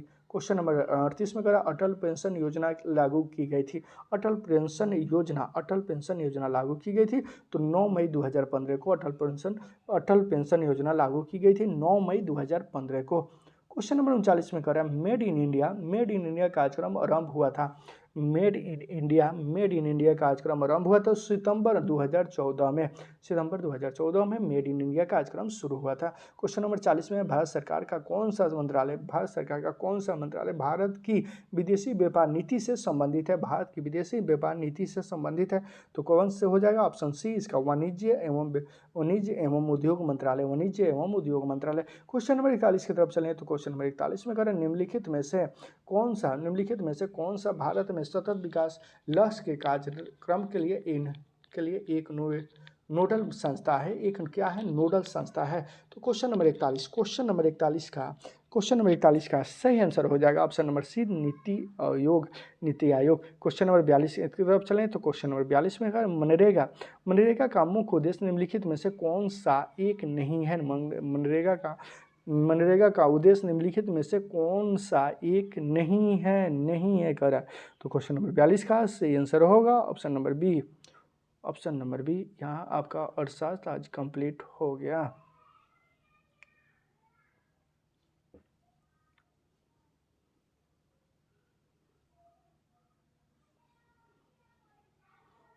अर्थशास्त्र चैप्टर 1 से चैप्टर 13 तक कंप्लीट हो गया लुसेंट। भारतीय अर्थव्यवस्था